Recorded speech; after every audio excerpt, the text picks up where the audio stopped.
बंदी छोड़ सतगुरु रामपाल जी परमेश्वर जी की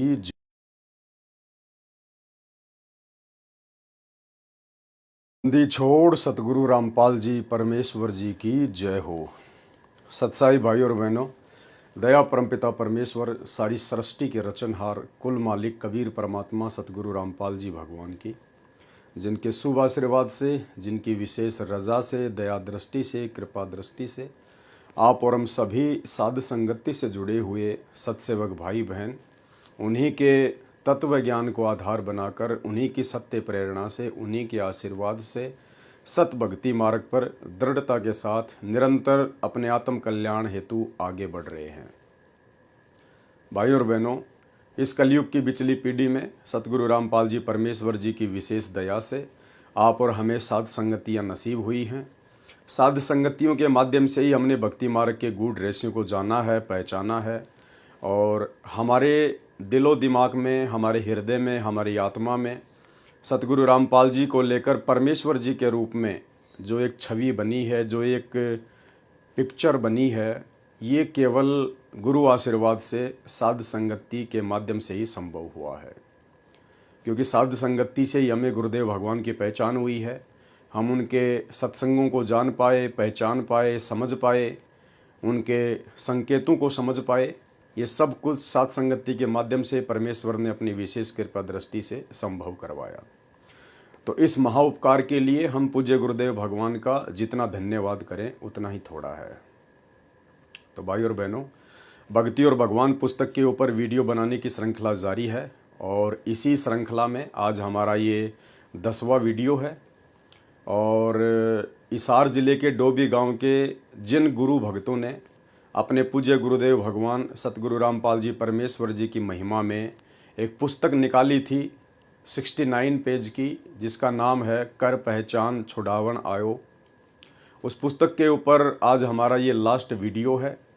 और इस गुरु महिमा के अंतर्गत लिखी गई पुस्तक के कारण ही उन 12-13 भक्तों को सतलोक आश्रम मैनेजमेंट हरियाणा के द्वारा, यानी पूज्य गुरुदेव जी के कलयुगी परिवार के द्वारा गुरुद्रोही घोषित कर दिया गया।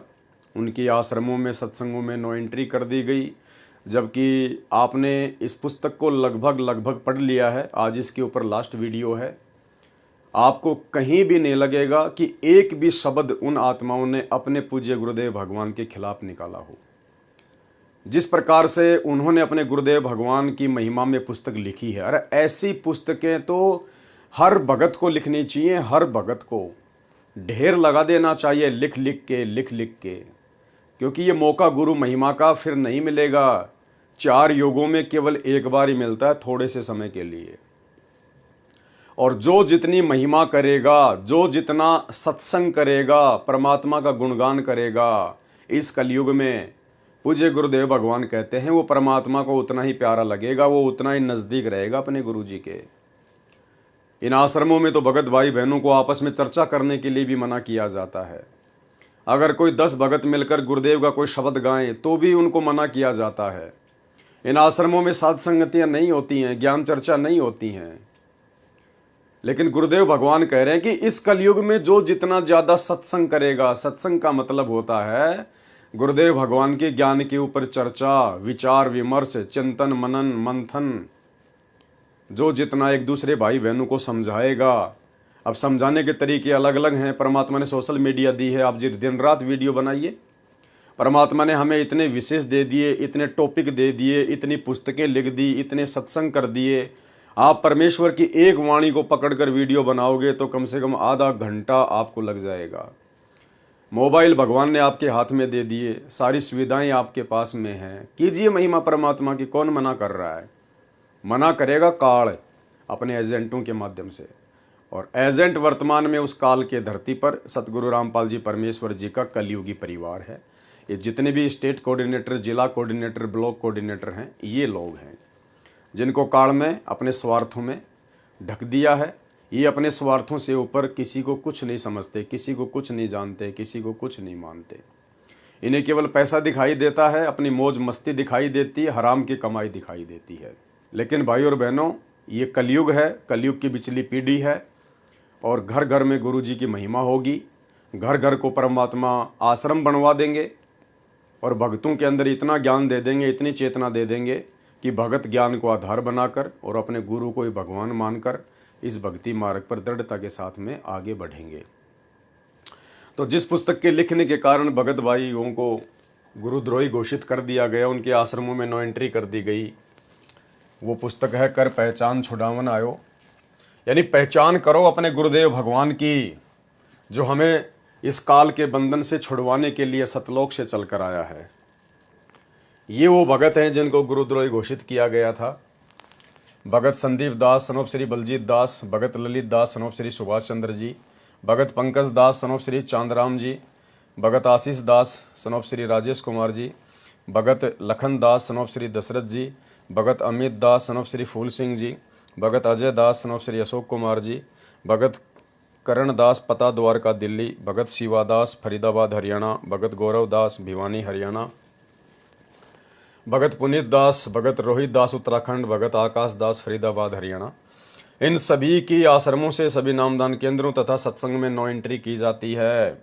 ये सब आपके गुरुजी के खिलाफ चल रहे हैं और गुरुजी के मिशन के विरोध में काम कर रहे हैं। अब बताइए, इतनी अच्छी पुस्तक इन भगत भाइयों ने मिलकर लिखी है, जिसके ऊपर हम 5 वीडियो बना चुके हैं, इतने दृढ़ विश्वास के, और ये कह रहे हैं कि ये आपके गुरुजी के खिलाफ काम कर रहे हैं, आपके गुरुजी के विरोध में काम कर रहे हैं।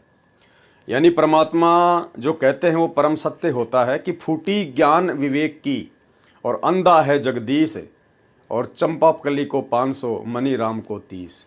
हूबहू वही कहानी वर्तमान में सतलोक आश्रम मैनेजमेंट हरियाणा के साथ में चरितार्थ हो रही है। इन लोगों की ज्ञान वाली आंखें पूरी तरह से फूट चुकी हैं। इन्हें कुछ भी अंतर नजर नहीं आता कि गुरु भगत कैसे होते हैं और गुरु विमुख भगत कैसे होते हैं। तो आज ये लास्ट वीडियो है इस पुस्तक के ऊपर, और परमात्मा जितना हमें समझाएंगे हम समझने का प्रयास करेंगे उनके आशीर्वाद से। और गुरु महिमा के ऊपर लिखी गई पुस्तक को पढ़ने मात्र से भी भाई और बहनों हम पुण्य के भागी बनते हैं। तो हम सब ने ध्यान से पढ़ना है। संत रामपाल जी महाराज समझा रहे हैं कि तुम्हारे पिछले जन्मों के कर्मों के अनुसार तुम्हें एक दूसरे की संगत मिलती है तथा एक दूसरे से रिश्ता जुड़ता है। यहाँ कोई किसी का नहीं है, सिर्फ एक दूसरे के ऋणी हो चुके हैं। गुरुदेव भगवान कहते हैं, एक लेवा एक देवा दूतम, कोई किसी का पिता न पूतम, ऋण संबंध जुड़े सब ठाठा और अंत समय सब बारा बाटा। या कोई किसी का बेटा नहीं, बेटी नहीं, माँ नहीं, बाप नहीं, पिता नहीं, पुत्री नहीं, रिश्तेदार नहीं। ये पिछले जन्मों के हमारे लेन देन हैं, एक दूसरे के जो चढ़े हुए हैं।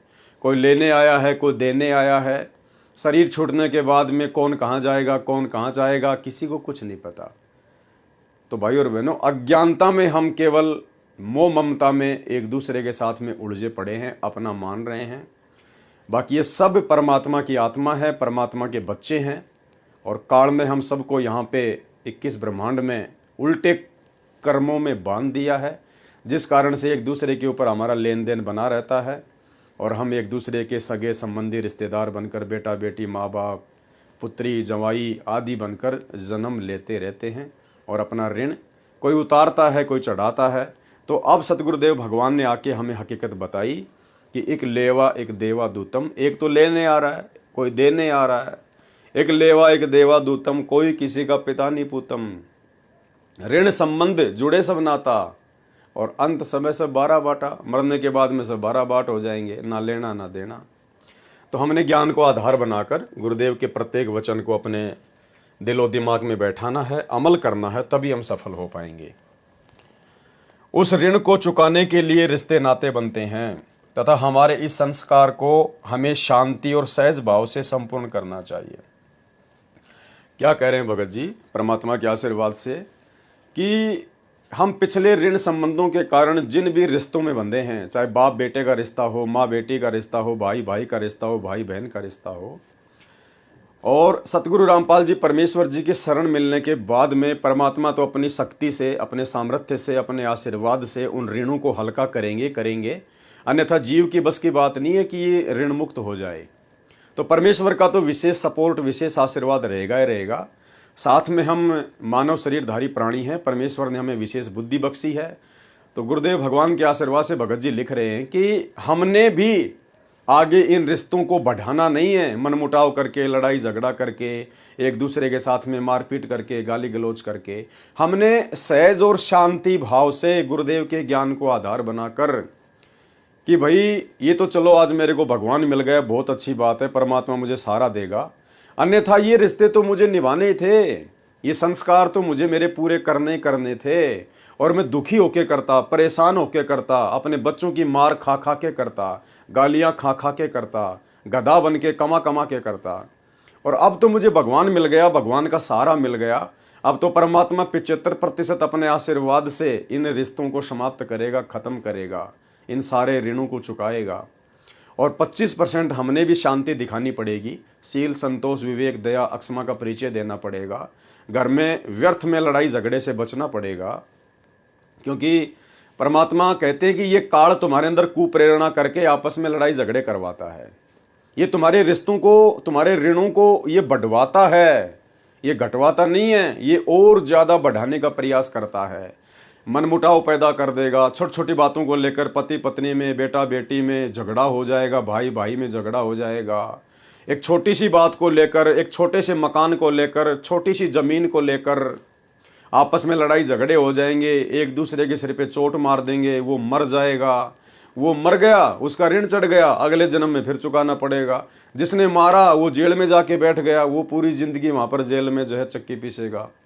तो काल तो इन ऋणों को और ज़्यादा बढ़वाता है, लेकिन अब हमें गुरु मिल गया, भगवान मिल गया, ऊपर से इन्होंने अपना अनमोल ज्ञान दे दिया। अब हमने शांति प्रिय रहकर, शांत स्वभाव से, और इस काल के षड्यंत्र को बखूबी गुरुदेव के ज्ञान आधार से समझकर हमने शांति धारण करनी पड़ेगी। अगर काल प्रेरणा से किसी का पति अगर लड़ता है, झगड़ता है, तो उसकी पत्नी ने थोड़ा धैर्य दिखाना पड़ेगा। अगर उसकी पत्नी में काल प्रवेश करके कुप्रेरणा करके लड़ाई झगड़ा करवाता है, भले वो उपदेशी है, अनुपदेशी है, तो उसके पति ने, यदि वो उपदेशी है, तो उसने थोड़ी शांति दिखानी पड़ेगी, थोड़ा धैर्य धारण करना पड़ेगा, और इसका कोई बचाव नहीं है। अन्यथा गुरुदेव भगवान ने तो स्पष्ट तौर पर कह ही दिया है एक सत्संग में, एक पागल कुत्ते का उदाहरण देकर, कि बच्चों जैसे कोई पागल कुत्ता होता है, और पागल कुत्ते का तो काम ही है काटने का, भौंकने का, व्यर्थ में दुखी करने का, परेशान करने का, लेकिन समझदार व्यक्ति को चाहिए कि उसको उल्टा जवाब ना देकर पागल कुत्ते से कैसे बचा जा सकता है, वो तरीके अपनाने चाहिए। ठीक इसी प्रकार अगर आपके साथ में, आप ही के परिवार में, आप ही के रिश्ते नाते वाले या बाहर समाज वाले यदि काल प्रेरणा से ज़बरदस्ती आपको दुखी करते हैं, परेशान करते हैं, आपको तंग करते हैं, आपके साथ में लड़ाई झगड़ा करते हैं, तो गुरुदेव भगवान ने बताया कि ज्ञान को आधार बनाकर उनको पागल कुत्ता समझकर उनको साइड में छोड़ देना चाहिए, उनके मुंह नहीं लगना चाहिए। तुम्हें तुरंत याद आ जाना चाहिए कि गुरुदेव हमें सत्संगों में क्या बताते हैं कि ये काल प्रेरणा है, काल प्रेरणा से ज़बरदस्ती ये तेरे साथ में इस प्रकार का बुरा व्यवहार कर रहा है, बुरा बर्ताव कर रहा है, ताकि तू भी इसके जैसा व्यवहार कर, ईंट का जवाब पत्थर से दे, और तेरे ऋण संबंध जो हैं वो और ज़्यादा बढ़ें, तेरे ऊपर इसका ऋण बढ़ जाए, तू काल के षड्यंत्र में फंसा का फंसा रह जाए। तो परमेश्वर ने कहा है कि उन लोगों को पागल कुत्ता समझकर और उनके मुंह नहीं लगना चाहिए, चाहे घर का हो चाहे बाहर का हो, ये सोचकर कि ये तो पागल है और काल प्रेरणा से ये ऐसा कर रहा है, ये मुझे जोश दिलाने का प्रयास कर रहा है ताकि मैं भी इसके जैसा बर्ताव करूं और मेरी मर्यादा टूटे और मैं भक्ति से नीचे गिर जाऊं। तो सुनिए छोटा सा सत्संग। संसार कुछ भी कहे, वो तो जनता बोली है, उसको पता नहीं, ज्ञान नहीं, वो तो आपके विषय में कुछ भी बोल सकते हैं, ना उनका दुख माने और ना उनका कहने तक अपने मार्ग से विचलित हो। इतनी बात याद अवश्य रखें और कोशिश हो कि उनको भी इस मार्ग पर लाने की चेष्टा करो। वो भी आप ही के भाई बहन, सतलोक से आए हुए एक ही पिता की संतान है। हमारा कोई शत्रु नहीं है, कोई भी शत्रु नहीं है, और कोई भी आपके साथ कोई 19-21 कर रहा है तो वो काल करवा रहा है आपको अशांत करने के लिए। तो ठीक है, अपना बचाव अवश्य करे, किसी तरीके से हो अपना बचाव करे और भक्ति करता रहे। उसको शत्रु वाले दृष्टिकोण से ना देख करके एक पागल कुत्ता समझ ले। अगर पागल कुत्ते से कैसे बचा जाता है वो सारे तरीके अपनाए रखे, बस इतनी सी बात। तो भाई और बहनों, इस प्रकार से हमने थोड़ी सी बुद्धिमत्ता का उपयोग करते हुए और परमेश्वर के ज्ञान को आधार बनाकर इन चीज़ों से बचना होगा। रिश्ते नातों में मनमुटाव काल प्रेरणा के द्वारा होता है ताकि ये ऋण न उतर पाए और हम जन्म मरण के चक्कर में फंसे रहें। संत रामपाल जी महाराज ने बताया है कि इन रूढ़िवादी परंपराओं को त्यागो, ये हमारे ही जीवन पर बोझ बन चुकी है। कौन सी रूढ़िवादी परंपराएं?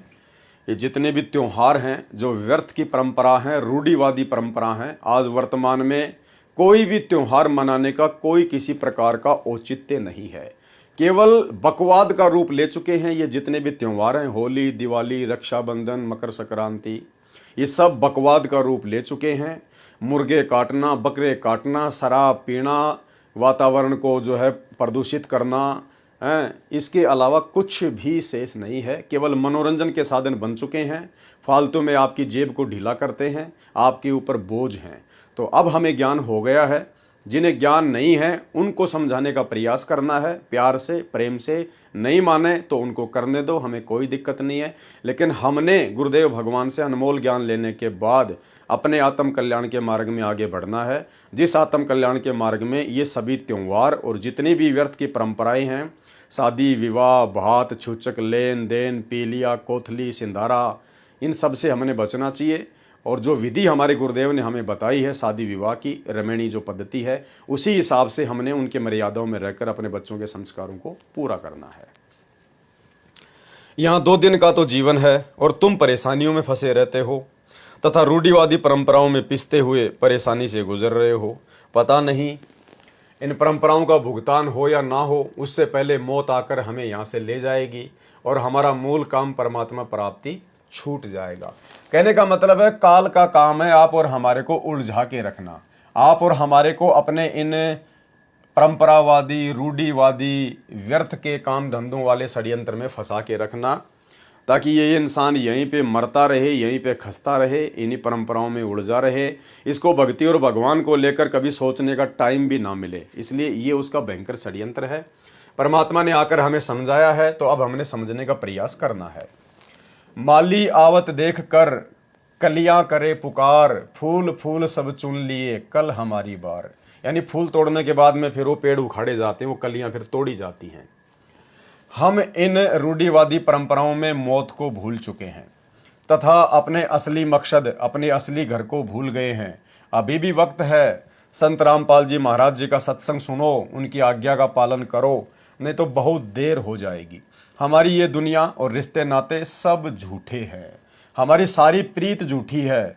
हम स्वार्थी जीव हैं, हमने अपने एक परमात्मा को नहीं पहचाना। हम नाना प्रकार के देवी देवताओं पर आश्रित होकर उस परमात्मा को भूल बैठे हैं और मौत निकट आती जा रही है। कबीर साहिब जी कहते हैं, कबीर पगड़ा दूर है। पगड़ा यानी वो जगह, वो ठिकाना जहाँ हमें जाना है। कबीर पगड़ा दूर है, आन पहुंची सांझ। और भैया रात्रि का समय निकट आ गया और मंजिल अभी बहुत दूर है। जन जन से प्रीत राखत्या वैश्या रह गई बांझ।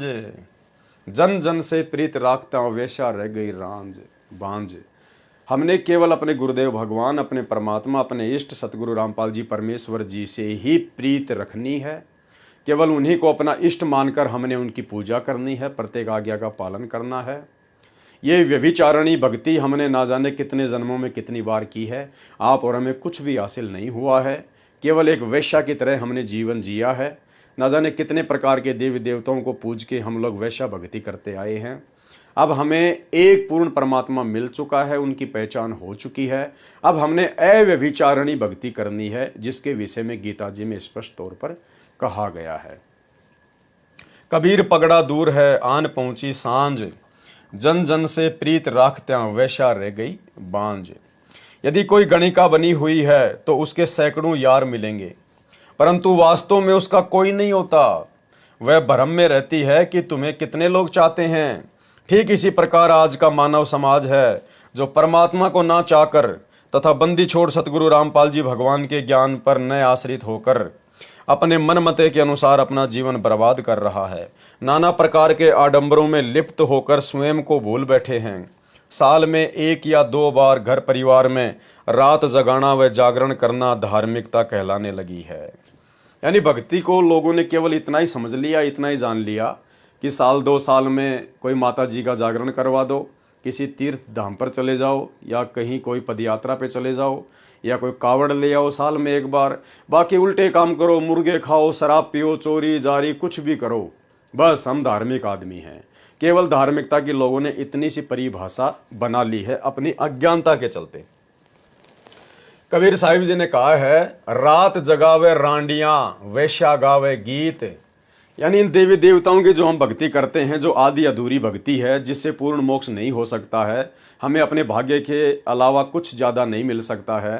कहते हैं इनकी रात जगाना, इनका जागरण करना, वो तो ऐसा है जैसे रात जगावे रांडियां और वेश्या गावे गीत, मारे लौंदात लापसी हरि आवे नहीं चित्त। इसे भगवान नहीं मिलने वाला है। कबीर हरि का सुमरण छोड़कर रात जगावन जाए, सरपन होय के अवतरे जाए अपने खाए। कहते हैं हरि का सुमरण छोड़कर, हरि यानी हरि, ये कबीर परमात्मा सतगुरु रामपाल जी भगवान, पूरे विश्व में इनकी भक्ति के अलावा और यथार्थ भक्ति नहीं है। अगर सुमरण करने का कोई मंत्र किसी के पास वर्तमान में है पूरी सृष्टि में, तो केवल सतगुरु रामपाल जी परमेश्वर जी के पास में है। वर्तमान में इस पूरी पृथ्वी पर यदि कोई नाम दीक्षा देने का, कोई मंत्र सुमरण देने का अधिकारी संत है, गुरु है, तो केवल सतगुरु रामपाल जी परमात्मा है। कहते हैं कबीर हरि का सुमरण छोड़कर, यानी संत रामपाल जी से दीक्षा ना लेकर, इनके द्वारा दिए गए सत मंत्रों का जाप ना कर और रात जगावन जाए, सरपन होय के अवतरे, यानी वो फिर सांप बनेगा, सर्प बनेगा और जाए अपने खाए।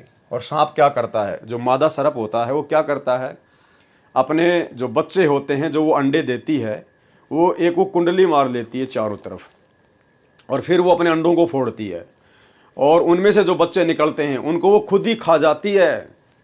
अगर कोई बच्चा उसकी, अगर वो कुंडली से बाहर निकल जाता है तो वो बच जाता है, अन्यथा जिसके जितने अंडे और जितने बच्चे उसकी उसमें रहते हैं कुंडली में, वो सबको खा जाती है। तो कहते हैं एक सतगुरु रामपाल जी परमेश्वर जी की भक्ति किए बिना, इनकी शरण में आकर सत भक्ति किए बिना, आप चाहे कितनी जागरण कर लो, कितने श्याम जी, राम जी, बालाजी, हनुमान जी, ब्रह्मा विष्णु महेश, 33 करोड़ देवी देवता, तीर्थ धाम, कहीं भी चले जाओ, कुछ भी कर लो, अरबों खरबों का दान दे दो, मंदिर बनवा दो, मस्जिद बनवा दो, कुछ भी कर दो, एक इनकी भक्ति के अलावा। कहते हैं वो अंत में क्या होगा, सांप बनेगा, सांप, और खुद ही पैदा करेगा और खुद ही खाएगा, ये दुर्गति होगी। और जो माता बहनें बच्चों के लिए तथा किसी बहन बेटियों के लिए भोग भरती हैं, किसी देवी को मनाती हैं, उनके विषय में कहा है, हरि का सुमरण छोड़कर होई राखे नार। एक होई माता होती है जिसकी पूजा की जाती है। कहते हैं हरि का सुमरण छोड़कर, सतगुरु रामपाल जी परमेश्वर जी का इन हरि का सुमरण छोड़कर होई राखे नार, गदी होकर अवतरे भार सहे मनचार। वो गदी बनेगी, ये करवा चौथ का व्रत करने वाली, और ये जितने भी देवी देवताओं के व्रत करने वाले, माता मसानी, सेठ शीतला, भैरव, भूत, हनुमान को पूजने वाली। कहते हैं अंत में फिर ये गदी बनती हैं, गदी, और 4 मण वजन फिर अपनी पीठ पे ढोती हैं। ये रूढ़िवादिता का भूत जो लोगों के दिमाग में घर कर चुका है, उसे बंदी छोड़ सतगुरु रामपाल जी महाराज जी ही निकाल सकते हैं। उनके निर्मल ज्ञान से ये सब सारे पाखंड नजर आते हैं। जैसे आज आप और हमारे को सब कुछ पाखंड नजर आ रहा है, क्योंकि परमेश्वर जी ने अपना अनमोल तत्व ज्ञान देकर हमारी आंखें खोल दी हैं, हमारी दिव्य दृष्टि खोल दी है, ज्ञानियों को खोल दिया है। सर्व शास्त्रों से परमात्मा ने भक्ति और भगवान को प्रमाणित कर दिया है कि कौन सी भक्ति मोक्ष प्राप्ति की है और कौन सी भक्ति काल के षड्यंत्र में फंसे रहने की है। तो आज हमें बिल्कुल पानी की तरह सब कुछ नजर आ रहा है। रियल और वास्तविक ज्ञान संत रामपाल जी महाराज लेकर आए हैं। दुनिया में तो छोड़ो, देवता तक भी संत रामपाल जी महाराज जी से ज्ञान चर्चा नहीं कर सकते। देवता तो बहुत छोटी चीज़ है, देवता बेचारे क्या ज्ञान चर्चा करेंगे, उनके पास तो ज्ञान की छींट है ही नहीं। जब बता दिया परमात्मा ने हमारे को सब कुछ कि ये काल जिसका आधिपत्य पूरे 21 ब्रह्मांड पर है, जिसके अंतर्गत ब्रह्मा विष्णु महेश दुर्गा 33 करोड़ देवी देवता हैं, वो भी उस परमेश्वर के आगे एक जीव है, एक तुच्छ प्राणी है, उसका नौकर है, उसका मजदूर है। तो ज्ञान चर्चा तो कौन करेगा यहाँ पर, किसकी औकात है जो परमेश्वर के समक्ष ज्ञान चर्चा कर सके। बिन समझे उल्टा जाल है इस निर्गुण पद चर्चा का, कहो निरंजन किससे जाया, शिव शंकर किसने गोद खिलाया, किसने जन्मी लक्ष्मी माया और किसके जन्मा काल रे। अब आप और हमें तो पता ही है सारा सब कुछ, परमात्मा ने ज्ञान दे दिया है कि कौन ब्रह्मा का पिता है, कौन विष्णु की माँ, शंकर का दादा कौन है, पंडित जी दे बता। जब ये सवाल आधुनिक साधु संतों से करते हैं तो वे बातों को गोल मोल घुमाते हैं।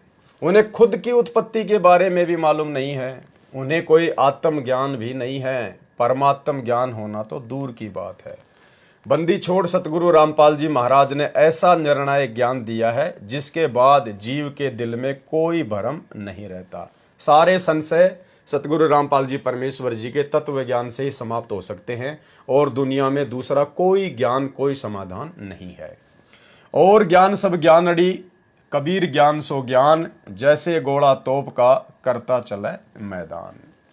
परंतु जो गुरु के वचनों पर अमल नहीं करता, यानी जो दीक्षा लेकर भी अपने गुरु जी के वचनों पर अमल नहीं करता है, चतुराई दिखाता है, उसे तो 3 लोक में भी ठौर नहीं है।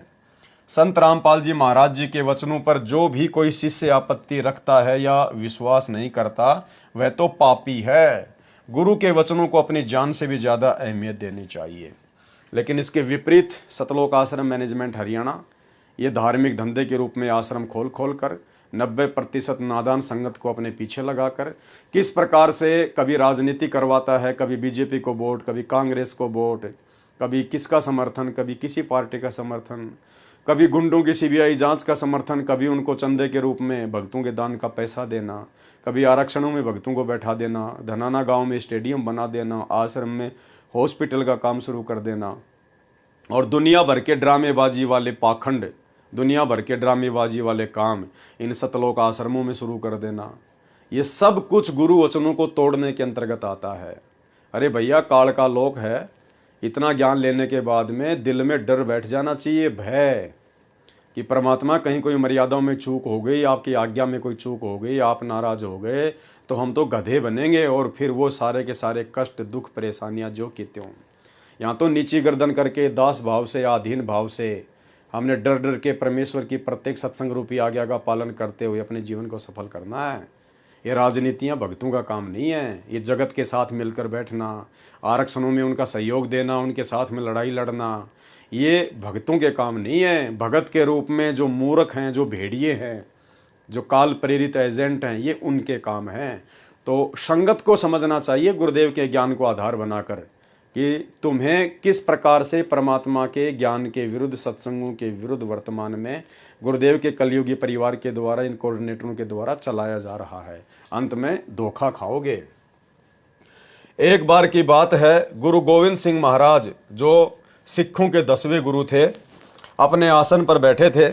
एक भोला सा श्रद्धालु आया, गुरु गोविंद सिंह महाराज को प्रणाम किया और कहने लगा, हे महाराज, मुझे अपने चरणों में रख लो, मैं आपकी ही सेवा करना चाहता हूँ। तब गुरु गोविंद सिंह जी महाराज ने उससे पूछा कि तुम क्या काम कर सकते हो, तुम्हें क्या काम आता है। तो भोले श्रद्धालु ने कहा कि हे सच्चे बादशाह, मुझे घोड़े की देख रेख करने की सेवा पर लगा दो। मैं आपके घोड़े को नहलाया करूँगा और उन्हें चारा डाल दिया करूँगा। गुरु गोविंद सिंह जी महाराज ने उसे अपने घुड़साल में रख लिया। 2-3 दिन बाद फिर दोबारा गुरु गोविंद सिंह जी महाराज के चरणों में अर्जी लगाई कि हे महाराज, मुझे गुरु मंत्र दे दो, मैं साथ साथ भक्ति भी कर लूँगा। तब गुरु गोविंद सिंह जी महाराज ने कहा, ठीक है भाई, सुबह सुबह रोज आकर मेरे से गुरु मंत्र ले जाया करो। गुरु गोविंद सिंह जी महाराज ने उसे एक शब्द दे दिया और कहने लगे, ये ले बेला, इसका पूरे दिन सुमरण करना, अपनी जुबान से बोल बोल कर जाप करना। वैसा ही करता रहा। वह साथ में घोड़ों को नहलाता और गुरु गोविंद सिंह जी महाराज के दिए हुए मंत्र का जाप करता। एक दिन गुरु महाराज को प्रातःकाल ही जंग पर जाना था, मुगलों के साथ लड़ाई छिड़ी हुई थी। तब भाई बेला जी दौड़ता हुआ आया और घोड़े के आगे आकर खड़ा हो गया और कहने लगा, हे महाराज, आज क्या करूं, मुझे मंत्र तो देते जाओ। तब गुरु गोविंद सिंह जी महाराज ने एक बात कही, वाह भाई बेला, वक्त देखे ना वेला। उस बेला श्रद्धालु ने समझा कि यही गुरु मंत्र है। उसने पूरा दिन रट लगाए रखी और घोड़े को नहलाता रहा और जोर जोर से चिल्लाता रहा, वाह भाई बेला, वक्त देखे ना वेला। बाकी सेवादारों ने इस बात का मजाक बना लिया और भाई बेला पर खूब हंसते रहे। शाम को जब गुरु महाराज गुरु गोविंद सिंह जी वापस आए तो सभी जोर जोर से हंस रहे थे। तब महाराज जी ने पूछा, तुम्हारी हंसी का क्या कारण है? तब एक सेवादार गुरु गोविंद सिंह जी महाराज को घोड़े की घुड़साल में ले गया। वहां भाई बेला जी को देखकर और उनकी अटूट श्रद्धा और विश्वास को देखकर गुरु गोविंद सिंह जी महाराज ने उन्हें अपने सीने से लगा लिया और कहा, यही गुरु भगत है। जो भी इस पर हंस रहे हैं वे सब चतुर लोग हैं, यही सच्चा गुरुमुख है।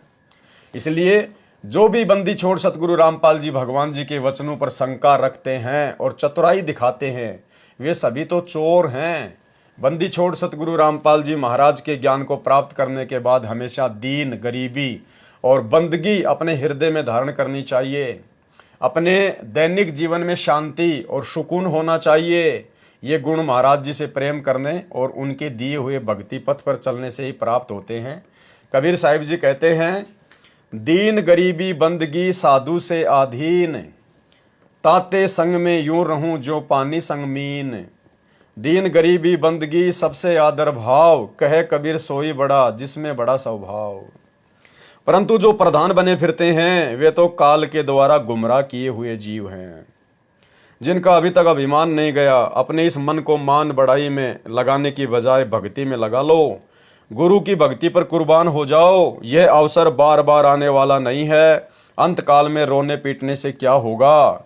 कबीर साहिब जी ने कहा है, कहे कबीर नर जब जागे जम का दंड मूंड में लागे। बाद में जब तुम्हारी आंख खुलेगी ना तो धर्मराज के दरबार में लाइन में खड़े हुए मिलोगे और वहां फिर यमराज के दूतों का डंडा सिर पर पड़ेगा, फिर कुछ हाथ नहीं आएगा। वक्त रहते इस मन की आदत नहीं सुधरी तो दोजक का मुंह देखना पड़ेगा, नरक का मुंह। ये मन जीव से गफलत करवाता है, इसलिए इसे सतगुरु के द्वारा दिए गए नाम से वश में किया जा सकता है और इसकी आदत बदली जा सकती है। मन के लगाए पिया पावे रे साधो, किस विध मन को लगावे री। जैसे नटनी चढ़े बांस पर नटवा ढोल बजावे री। इधर उधर से निगाह बचाकर निगाह बांस पे लगावे री। जैसे बुरा मिली रेत में हाथी के हाथ न आवे री। ऐसा नन्ना बनो मेरे मनवा चीटी बन चुक जावे री। कहते मन को किस प्रकार से सेट रखें, किस प्रकार से भक्ति पर लगावें। मन के लगाए पिया पाओ रे साधो, यानी मन को भक्ति पर लगाकर ही हम अपने पिया को प्राप्त कर सकते हैं। अपने पिया सतगुरु रामपाल जी परमेश्वर जी के दिल में जगह बना सकते हैं, उनको खुश कर सकते हैं। किस विध मन को लगावे री, मन को किस प्रकार से भक्ति पर लगावें, कैसे अपने पिया सतगुरु रामपाल जी के चरणों में लगाएं। जैसे नटनी चढ़े बांस पर नटवा ढोल बजावे री। ये जो नाच गाने का जो प्रोग्राम दिखाते हैं, जो नट होते हैं गांव गांव में जाकर दो लंबे से बांस के डंडे होते हैं, उनको खड़ा कर देते हैं, ज़मीन में गाड़ देते हैं, एक रस्सी उनके ऊपर बांध देते हैं दोनों सिरों पर, और जो नटनी होती है या कोई भी होता है वो फिर उस रस्सी के ऊपर चलता है और लोग तालियां बजाते रहते हैं, हा हुल्ला करते रहते हैं, वाह जी वाह क्या बात है, क्या बैलेंस है। लेकिन वो नटनी जो रस्सी के ऊपर चल रही है वो लोगों की तालियों पे ध्यान नहीं देती, लोगों के सम्मान पे ध्यान नहीं देती। उसका पूरा का पूरा फोकस रस्सी के ऊपर होता है। अगर वो जरा भी ध्यान उन लोगों की तरफ अपना कर ले तो उसका ध्यान रस्सी से हट जाएगा और वो नीचे गिर जाएगी, हाथ पैर उसका टूट सकता है, मृत्यु भी हो सकती है। तो गुरुदेव भगवान हमें समझाना चाहते हैं इन वाणियों के माध्यम से, जैसे नटनी चढ़े बांस पर नटवा ढोल बजावे। वो नटवा ढोल बजा रहा है, लोग तालियां पीट रहे हैं, लेकिन वो नटनी बांस के ऊपर वो जो है वो चल रही है। इधर उधर से निगाह बचाकर निगाह बांस पर लगावे, उसकी सुरती केवल बांस के ऊपर रहती है। तो हम भक्तों ने भी इसी प्रकार से ये दुनिया भर की जो फालतू की जो बकवास है, यहाँ पर ढोल पीटने का मतलब है वर्तमान में जैसे भगत समाज को राजनीति में धकेल दिया गया है, राजनेताओं का चमचा बना दिया गया, कुत्ता बना दिया गया है। कभी बीजेपी को वोट डलवाए जा रहे हैं, कभी कांग्रेस को वोट डलवाए जा रहे हैं। इस भक्ति करने के समय में भक्तों को मजदूर बना दिया गया, उनको लेबर के रूप में आश्रमों में काम लिया जा रहा है, जबकि ये पत्थरों के आश्रम बनाने की आवश्यकता ही नहीं थी। कोई घर घर भगवान ने बना रखे हैं, सबको घर दे रखे हैं, सबको झोपड़ी दे रखी है, अपनी भक्ति करो। आश्रमों में हॉस्पिटलों के काम शुरू कर दिए, गांव वालों के लिए रोडें बनाई जा रही हैं, स्टेडियम बनाए जा रहे हैं, भक्तों को जो है मजदूरी पे लगा दिया गया है। तो ये भक्ति से ध्यान हटवाकर काल प्रेरणा से ये ढोलों पे ध्यान दिलवाया जा रहा है, ये ढोल बजाने पे ध्यान दिया जा रहा है, ये काल का षड्यंत्र है। तो परमात्मा हमें समझाना चाहते हैं कि सतगुरु मिलने के बाद, भक्ति मिलने के बाद, ये फालतू की जो बातें हैं, जिन बातों को छोड़ के हम भक्ति मार्ग पर आए हैं, अरे ये गंदी राजनीति करना, सारा दिन एक समोसे के चक्कर में राजनेताओं के पीछे भागना, उनकी हुटिंग करना, उनकी जय जयकार करना, उनकी रैलियों में जाना, ये काम तो हम लोग नाम दीक्षा से पहले किया करते थे, अज्ञानता में, मूर्खता में, नासमझी में। और अब ज्ञान मिल गया, भगवान ने सुमरण करने के लिए मंत्र दे दिया, करने के लिए आरती दे दी, करने के लिए महिमा दे दी, सत्संग दे दी, हमारे पास समय नहीं होना चाहिए। और फिर भी हम लोग उन्हीं ढोल नगाड़ों की तरफ दौड़ रहे हैं, उन बकवादों की तरफ दौड़ रहे हैं, राजनीति में दौड़ रहे हैं। घर पर भगवान विराजमान है, दरबार लगा रखा है, आरती की पुस्तक विद्वान है, सत्संग विद्वान है, मंत्र दे रखे भगवान ने, आश्रमों में क्या धक्के खाने जा रहे हैं? अरे आश्रम में उस समय जाओ जब तुम्हारा गुरु भगवान आश्रम में हो और तुम्हारे को वहाँ पर जो है वो बुलाया जाए, उस समय जाओ तुम आश्रमों में। वर्तमान में धक्के खाने की क्या आवश्यकता है? वर्तमान में तो तुम खाली टाइम पास के लिए जा रहे हो, अपना समय बर्बाद करने के लिए जा रहे हो। तो परमात्मा कहते हैं हमने भी इसी प्रकार से इधर उधर से निगाह बचाकर, ये राजनीति से अपनी निगाह बचाकर, फालतू के जो कुकर्म इन आश्रमों में जो करवाए जाते हैं भक्तों से, जो उनको बेचारों को जो मजदूर बना दिया गया, इन सब बातों से निगाह बचाकर और निगाह बांस पे लगावे, हमने अपनी सुरती, अपनी निगाह परमात्मा की भक्ति पे लगानी है, सत्संग सुमरण पे लगानी है। जैसे बूरा मिली रेत में, बूरा होती है बारीक बारीक जो वो चीनी होती है उसको कहते हैं बूरा, और रेत होती है मिट्टी। अगर मिट्टी में अगर कोई बूरा को मिला दे, अगर चीनी को मिला दे, तो कहते हैं हाथी के हाथ न आवेरी, हाथी उसको बूरा को मिट्टी से अलग करके खा नहीं सकता। ऐसा नन्ना बनो मेरे मनवा, इतना छोटा बन जाओ, इतने अधीन बन जाओ, चींटी बनकर चुग जावेरी, चींटी उस मिट्टी में मिली हुई बूरा को खा जाएगी, चुन चुन के खा जाएगी। तो परमात्मा कहते हैं भक्ति मार्ग पर यदि आपने परमात्मा की प्राप्ति करनी है, भक्ति का स्वाद चखना है, तो आपने चींटी की तरह नन्ना बनना पड़ेगा, आधीन बनना पड़ेगा, विनम्र बनना पड़ेगा, दास बनना पड़ेगा, भगत बनना पड़ेगा। राजनेताओं के तलवे चाट चाट के, उल्टे कर्म कर करके, आश्रमों पे आश्रम बना बना के अपना भक्ति और अपना समय बर्बाद कर करके तुम कभी परमात्मा के दिल में जगह नहीं बना पाओगे। ये मन अधीन होकर जिस दिन सतगुरु रामपाल जी भगवान के चरणों में लग जाएगा, उसी दिन त्रिलोकी की सारी दौलत उसके लिए धूल के समान हो जाएगी। क्योंकि जो आनंद बंदी छोड़ सतगुरु रामपाल जी महाराज जी के शरण में है, वह आनंद तो देवी देवताओं के पास भी नहीं है। लेकिन सतलोक आश्रम मैनेजमेंट हरियाणा को और 90% संगत को तो त्रिलोकी तो छोड़ो, वो आनंद इनको राजनीति में आ रहा है, वो रस इनको राजनेताओं के तलवे चाटने में आ रहा है। कभी बीजेपी के तलवे चाटते हैं, कभी कांग्रेस के तलवे चाटते हैं, कभी जेजेपी के तलवे चाटते हैं। और अब अक्टूबर महीने में हरियाणा में चुनाव आ रहे, ना जाने कौन सी पार्टी के ये तलवे चाटेंगे। पीला पर्चा बहुत जल्दी आने वाला है, आप सबके सामने देख लेना। तो भाई यहाँ तो कहा जा रहा है कि राम बुलावा भेजिया, दिया कबीरा रोए, और जो सुख है सत्संग में वो बैकुंठ में ना होए। और सत्संगों के बहाने संगत को आश्रम में बुलाया जाता है, ना बेचारों को कोई सत्संग सुनाया जाता, ना कोई ज्ञान चर्चा होती, ना कोई साध संगति होती। आश्रमों से भर भर के बसे, फिर उनको राजनेताओं की रैलियों में ठोक दिया जाता है। तो भाई ये सतलोक आश्रम मैनेजमेंट हरियाणा पूरी तरह से काल प्रेरित है, काल का एजेंट है, काल का दूत है। समय रहते इन बातों को समझ जाओ, इनसे अपना पीछा छुड़वा लो, इनकी कुसंगति को छोड़ दो, साध संगति से जुड़ जाओ, नहीं तो खून के आंसू रोओगे संगत वालों, खून के आंसू। तुम्हारे पास में कुछ नहीं बचेगा। क्योंकि जो आनंद बंदी छोड़ सतगुरु रामपाल जी महाराज जी की शरण में है, वह आनंद तो देवी देवताओं के पास भी नहीं है।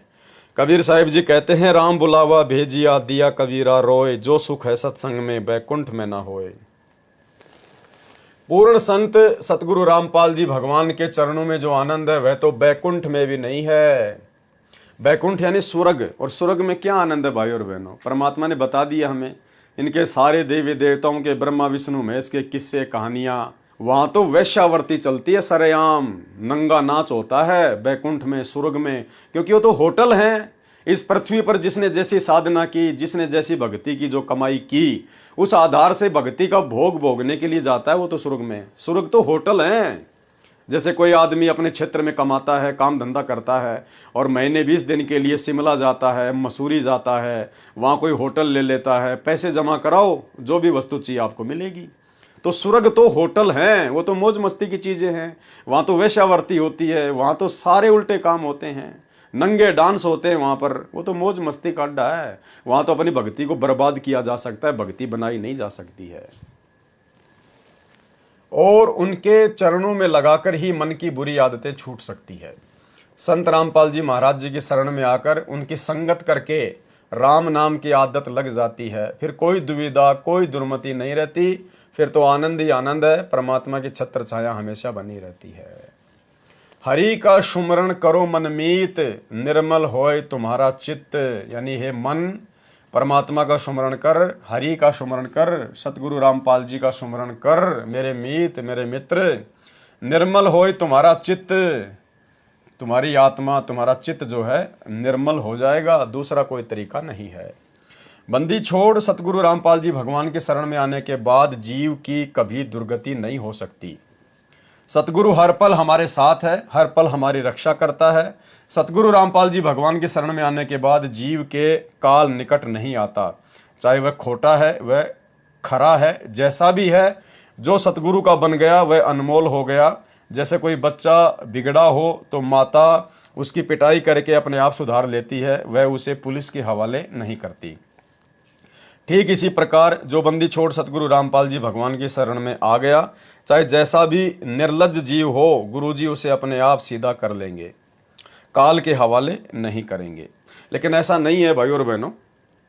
परमात्मा ने हमें सत्संगों में बताया है कि जो व्यक्ति परमात्मा की शरण में आ गया, सतगुरु रामपाल जी भगवान की शरण में जो व्यक्ति आ गया, शिष्य या शिष्य, स्त्री या पुरुष, और जिसको सतनाम प्राप्त हो गया, और सतनाम प्राप्ति के बाद में यदि उसका शरीर छूट जाता है, या किसी दबाव के चलते, या किसी डर या भय के चलते, लोकलाज के चलते यदि उसने भक्ति छोड़ दी, लेकिन वो गुरुद्रोही नहीं हुआ, उसने गुरुजी की कभी निंदा नहीं करी, गुरुजी की उसने कभी बुराई नहीं करी, और किसी कारण से दबाव में आकर, डर में आकर, लोकलाज में आकर उसने भक्ति छोड़ दी, त्याग दी, और सतनाम उसको प्राप्त है, तो उस आत्मा को परमात्मा फिर 84 लाख योनियों में नहीं जाने देता। 84 लाख योनियों में नहीं जाने देता, इसका मतलब ये नहीं है कि वो दुखी नहीं होगा या वो परेशान नहीं होगा, सब कुछ होगा। बस परमात्मा उसको गधा, कुत्ता, सूअर नहीं बनने देगा, उसको मनुष्य जन्म ही देता रहेगा, और फिर कभी अपनी शरण में लेगा, फिर भक्ति बनवाएगा, फिर भक्ति अगर ढंग से करेगा तो परमात्मा आगे पार करेगा, नहीं तो फिर वो मनुष्य जन्म प्राप्त करता रहेगा।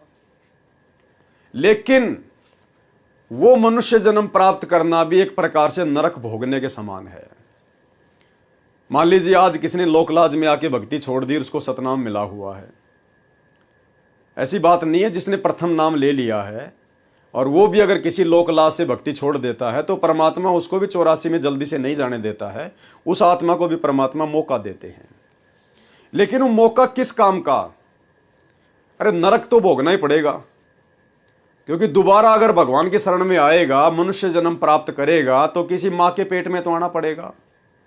तो 9 महीने माँ के पेट में रहेगा, ऊपर को पैर रहेंगे, नीचे को सिर रहेगा। और गुरुदेव भगवान ने सत्संग में बताया कि बच्चों, इस माँ के गर्भ में ये आत्मा इतना कष्ट उठाती है।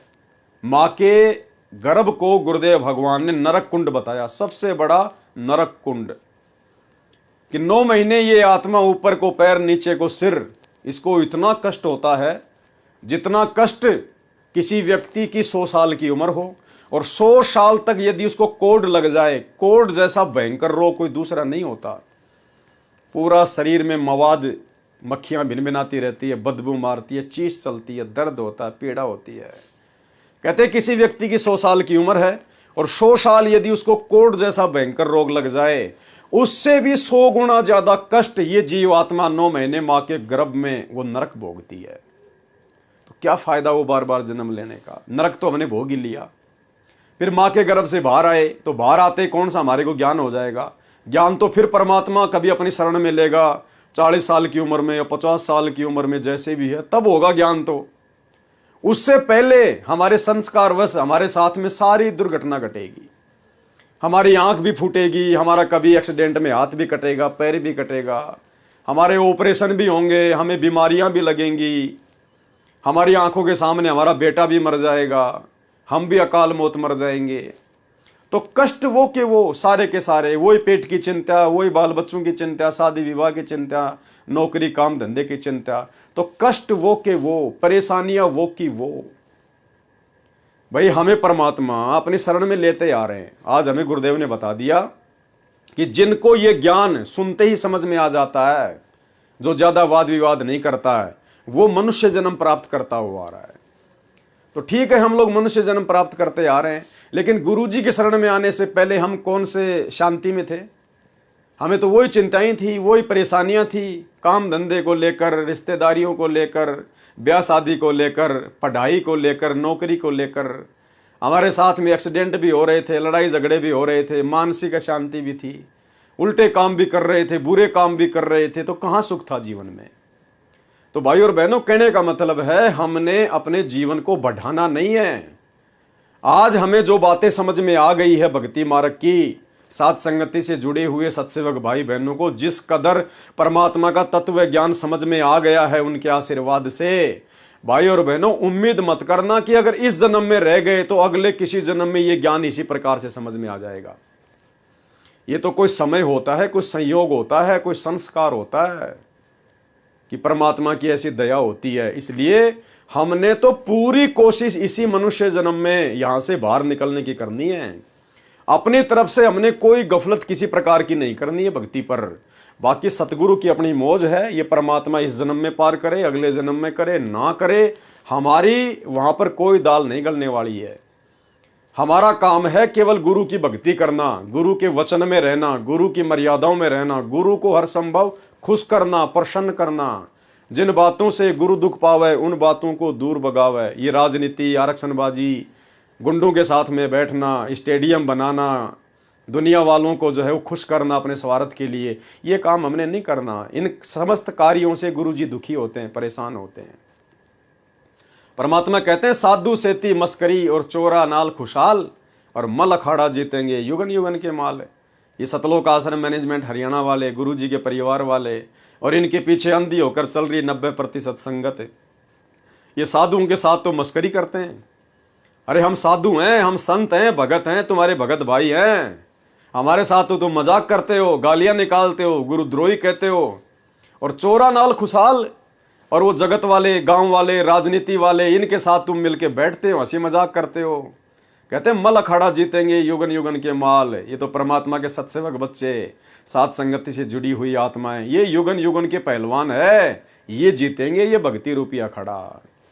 तो भाई और बहनों, हमने विशेषकर साथ संगति से जुड़े हुए भाई बहनों ने किसी भी प्रकार से यदि कोई गफलत हमारे दिमाग में हो तो निकाल देनी चाहिए कि भाई अगले जन्म में देख लेंगे, फिर परमात्मा दया कर देंगे। सतनाम तो ले लिया, प्रथम नाम तो ले लिया, गुरु जी 84 में तो जाने नहीं देंगे, अपनी शरण में ही लेंगे। भैया शरण में तो ले लेंगे परमात्मा, लेकिन जिसके मन में इस प्रकार के भाव आ गए ना, ये सत्संग सुनकर गुरुदेव भगवान के कि 84 में तो जाएंगे नहीं, अब परमात्मा तो मनुष्य जन्म ही देंगे, तो उसको मनुष्य जन्म नहीं मिलेगा। क्यों? क्योंकि वो जानबूझ के बकवाद कर रहा, क्योंकि अब वो जानबूझ के बकवाद कर रहा है, जानबूझ के गफलत कर रहा है, भक्ति में जानबूझ के डील कर रहा है, वो इस ऑप्शन का नाजायज फायदा उठाने का प्रयास कर रहा है। तो उसको फायदा नहीं मिलेगा, उसको तो 84 में उसके संस्कारवश जाना ही पड़ेगा। इसके अलावा यदि कोई गुरुद्रोही हो जाता है, गुरु जी की निंदा चुगली करता है, गुरु जी का विरोध करता है, जगह जगह जाके गुरु जी की बुराई करता है, वो चाहे सारनामी प्राप्त क्यों ना हो, वो भी 84 लाख योनियों में जाएगा। मजबूरी में, नादानी में, अज्ञानता में, लोकलाज में आकर, डर या भय से यदि कोई नाम लेने के बाद में भक्ति छोड़ देता है और गुरु जी के प्रति यदि वो सही रहता है, तो उस आत्मा को परमात्मा फिर मनुष्य जन्म देता है। लेकिन भाई कष्ट और दुख, परेशानियां तो आपको बता दी हैं, वो तो आपको फिर हर जन्म में भोगनी पड़ेगी। आप कितने चाहे लाख जन्म ले लो मानव के, लेकिन लाख मानव जन्मों में आपको वो नरक कुंड तो भोगना पड़ेगा, वो असहनीय पीड़ा, वो कष्ट आपको भोगना पड़ेगा। फिर जब तक परमात्मा नहीं मिलेगा तब तक आपके साथ वही होगा जो आपके संस्कार में है। एक्सीडेंट है तो एक्सीडेंट भी होगा, आंख फूटनी है तो आंख भी फूटेगी, लड़ाई झगड़े में खोपड़ी फूटनी है तो वो भी फूटेगी। तो क्या फ़ायदा फिर ऐसे मनुष्य जन्म प्राप्त करने का। आज मौका है, सुनहरा अवसर है, गोल्डन चांस है, भक्ति का प्राइम टाइम है। कट मरो, लड़ मरो, कुर्बान हो जाओ आज परमात्मा के चरणों पर। ये जो हिसार जेल से बार बार परमात्मा संदेश दे रहे हैं, लास्ट में क्या कहते हैं परमात्मा, बच्चों कुर्बान हो जाओ, मर जाओ, कट जाओ परमात्मा के चरणों में, चिपक जाओ मालिक के चरणों में। ये मौका बार बार नहीं मिलेगा।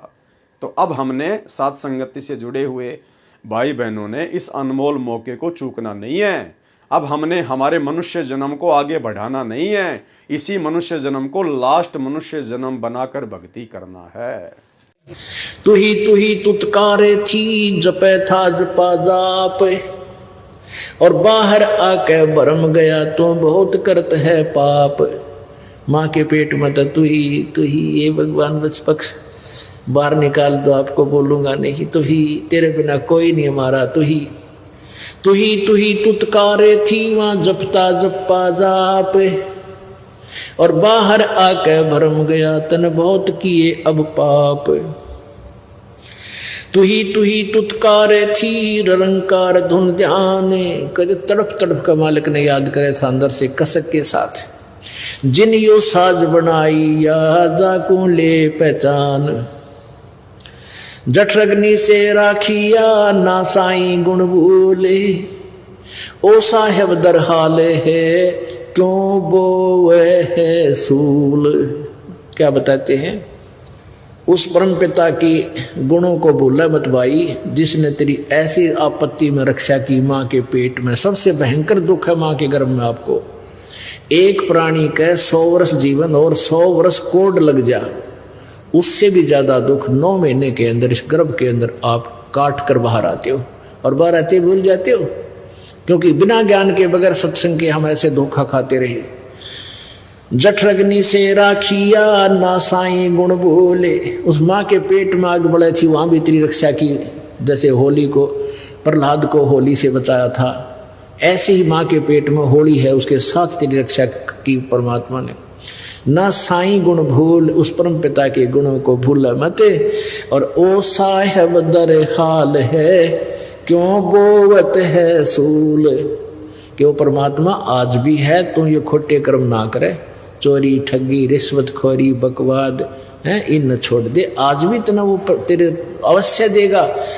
सतगुरु अपनी भक्ति देकर जीव को अनमोल कर देता है। भक्ति धन के खजाने की चाबी पूर्ण संत सतगुरु रामपाल जी महाराज जी के पास है। राम नाम भक्ति की पूंजी। कौन सा राम नाम? जो राम नाम सतगुरु रामपाल जी भगवान ने दे दिया, जो प्रथम मंत्र दे दिया, सतनाम दे दिया, ये है वास्तव में राम नाम, राम का नाम, उस कबीर परमात्मा का नाम, उसका मंत्र। राम नाम भक्ति की पूंजी, सतगुरु हाथ रहे नित कुंजी, उसकी चाबी, कुंजी यानी चाबी, उसकी चाबी केवल हमेशा सतगुरु के हाथ में रहती है। इसलिए सतगुरु को ही प्रसन्न रखो। सतगुरु जी से चाहे वह भक्ति अदा कर सकता है, पर यह धन उसे ही मिलता है जो सच्चे भाव से सतगुरु की शरण में आता है और कपट चतुराई छोड़ देता है। भक्ति दान तो उसका है जो अंदर से सच्चा रहता है। परमात्मा कहते हैं, ताते सतगुरु शरणा लीजिए, कपट भाव जिन दूर करीजिए। यानी सतगुरु से नाम उपदेश ले लिया, मात्र इसी से उनकी शरण में आना नहीं होता है। ताते सतगुरु शरणा लीजिए, सतगुरु उस भगत को, उस आत्मा को अपनी शरण में लेता है। कपट भाव जिन दूर करीजिए, जो अपने मन से, अपने दिलो दिमाग से सारे कपट भाव, छल, सारे ये चीज़ें जो है इनको दूर कर देता है। कोरा कागज बनकर सतगुरु के पास जाता है। कहते हैं ऐसी आत्मा को सतगुरु अपनी शरण में लेता है। और नाम उपदेश लेने के बाद भी गुलामी करनी थी, चापलूसी करनी थी, नौकरी करनी थी अपने गुरुजी की, और नौकरी कर रहे इन आश्रमों से जुड़ के राजनेताओं की, गंदी राजनीति की, हैं, गुरुजी के वचनों पे चलना था, गुरुजी के सत्संगों पे चलना था, और चल रहे हैं गुरुजी के परिवार के मनमाने आचरण पर। तो कहाँ से आपको सतगुरु अपनी शरण में लेगा? आप उपदेश लेकर भी सतगुरु की शरण में नहीं है। ये मरना कोई और है, वह मरना कोई और। यानी सतगुरु की शरण मिलने के बाद भी मर्यादा तोड़कर, राजनेताओं की चापलूसी करके, अपने जैसे भक्तों की चापलूसी करके, उनके मनमाने आचरण का शिकार होकर जो भक्ति कर रहे हैं, और अंत में फिर उनकी दुर्गति होती है। उनकी ऐसी दुर्गति होती है, जैसे धनाना आश्रम में सेवा करते करते 3 भगत ट्रैक्टर के नीचे दब के मर गए, अकाल मौत मरे। तो वो क्या है? वो उनके ऊपर सतगुरु का आशीर्वाद नहीं था, उनके ऊपर सतगुरु की मेहर नहीं थी, वो सतगुरु की सेवा नहीं कर रहे थे, वो तो काल की सेवा में व्यस्त थे। ये मरना कोई और है। यानी इस प्रकार से भक्ति का दिखावा करके, ढोंग करके सत्संग सुनो संत रामपाल जी के, और मनमाना आचरण फॉलो करो उनके परिवार के, इन कोऑर्डिनेटरों के। तो कहते ये मरना कोई और है, वह मरना कोई और सतगुरु की शरण में आकर उनकी प्रत्येक आज्ञा का पालन करके, उनके कृपा पात्र बनकर, और अंत में जो सुखदायी मौत मिलती है, अपनी इच्छा अनुसार जो मौत मिलती है, कहते हैं वह मरना कोई और। उस मरने को वह मरे जिन लिया चित चोर। कहते हैं ऐसे मरने को, सतगुरु की शरण में आने के बाद पूर्ण मर्यादा में रहकर जब भगत अपनी इच्छा मौत मरता है, कहते हैं उस मरने को वो मरे, वो मौत तो वो व्यक्ति पाएगा, ऐसी सहज मृत्यु तो वह भगत पाएगा जिन लिया चित चोर, जिसने इस मन को चुरा लिया है, मन के ऊपर विजय प्राप्त कर ली है। और मन के ऊपर विजय प्राप्त भाई और बहनों केवल सतगुरु का गुलाम बनकर की जा सकती है, सतगुरु का दास बनकर की जा सकती है। सतगुरु के भक्तों के चक्कर में आकर, सतगुरु के बेटा बेटी के चक्करों में आकर राजनेताओं की गुलामी करने वाले, आश्रमों में मजदूर बनने वाले, ये लोग कभी भी मन को नहीं चुरा सकते, कभी भी मन के ऊपर विजय प्राप्त नहीं कर सकते। जिसने अपनी चतुराई छोड़ दी वही गुरु भगत है। जो गुरु की आज्ञा का पालन करता है वही जीवित मर सकता है, अन्यथा लोग काल के द्वारा गुमराह हो जाते हैं और अंत में उनके हाथ कुछ नहीं रहता। बिल्कुल आश्रमों में यही हो रहा है। एक समय की बात है, गीसा संत जी सत्संग किया करते थे और कबीर परमात्मा की चर्चा तथा उनके गुणगान किया करते थे। गांव के बाहर एक स्थान बना रखा था जहां पूर्णिमा की रात को सत्संग हुआ करता था। एक दिन गीसा संत जीता जाट के खेत से चने की फली चुग कर ले आए। खेत बिल्कुल खाली था क्योंकि जीता ने फसल निकाल ली थी और पीछे बची हुई कुछ फली गीसा संत जी ने चुग ली थी। जीता जाट बहुत गुस्से वाला आदमी था। जब उसे पता चला कि गीसा संत ने उसके खेत से चने की फली उठा ली है तो वह गुस्से से आग बबूला हो गया। गांव के कुछ मौजूद आदमियों को लेकर उसने गीसा संत जी के निवास स्थान पर पंचायत बुलाई और कहा, यह मेरे खेत से चने चुरा कर लाया है। गीसा संत जी ने प्रार्थना की, भाई वे तो वैसे भी मिट्टी में मिल जानी थी, मैंने 2 सेर यानी 2 किलो ही फली चुग ली, इसमें क्या बुराई है। जीता जाट कहने लगा, 2 सेर नहीं थी, तू 2 बोरी भरकर लेकर आया है। ये वही जीता जाट है जो आगे चलकर संत गीसा दास जी का उत्तराधिकारी बना, संत गीसा जी का ये परम सेवक बना फिर आगे चलकर। तो गीसा संत जी तो 2 किलो लेके आए थे फली चुग के, और जीता जाट बोला, भैया 2 बोरी भर के लाया है, मैंने देखा है मेरी आंखों से। तू 2 बोरी भरकर लेकर आया है, मैंने देखा है। तब गीसा संत जी ने कहा, गुस्सा क्यों होते हो जीता, जितनी चाहिए उतनी वापस ले लो। गीसा संत जी ने आंगन में पड़ी 2 सेर फलियों के ऊपर एक सफेद चादर डाल दी। गीसा संत जी ने कहा कि भाई गुस्सा मत कर, जितनी चाहिए उतनी ले ले। और वहीं पे आंगन में जो वो 2 सेर फली लाया था तोड़ के 2 किलो, उनके ऊपर एक सफेद जो है वो कपड़ा डाल दिया और क्या कहा, और कहा जितनी चाहिए इस चादर के नीचे से निकाल लो, चादर मत हटाना। जीता जाट ने उस सफेद चादर के नीचे से 25 मण चने निकाल लिए। एक मण में 40 किलो होते हैं, 25 मण चने निकाल लिए, जो खाली 2 किलो ही फड़ी थी वहां पर, जिनके ऊपर उस सफेद कपड़ा डाल रखा था। बात रफा दफा हुई और लोग अपने अपने घर चले गए, परंतु जीता जाट के मन में एक बात खटक गई, आज तो एक चमत्कार ही हो गया। वास्तव में ही 2 सेर चने थे, 2 किलो ही चने थे वहां तो, लेकिन चादर के नीचे से मैंने 25 मण चने निकाल लिए। इसके बाद जीता जाट गीसा संत जी से शर्म मानने लगा और उनके निवास स्थान की तरफ जाने से कतराने लगा। एक रात जीता जाट की खेत में पानी की बारी थी, यानी उसने अपनी फसल में पानी देना था। जब वह रात को खेत में जाने लगा तो उसे शब्दवाणी गाने की आवाज सुनाई दी। गीसा संत जी कबीर परमात्मा का गुणगान कर रहे थे। तभी जीता जाट के साथ एक और व्यक्ति था जिसने कहा, जीता अभी खेत में जाकर क्या करेंगे, आधी रात के बाद पानी की बारी है, चलो थोड़ी देर भजन कीर्तन सुन लेते हैं। जीता जाट जाना तो नहीं चाहता था, परंतु उस व्यक्ति के कहने से वह गीसा संत जी के सत्संग में चला गया और जाकर पीछे ही बैठ गया।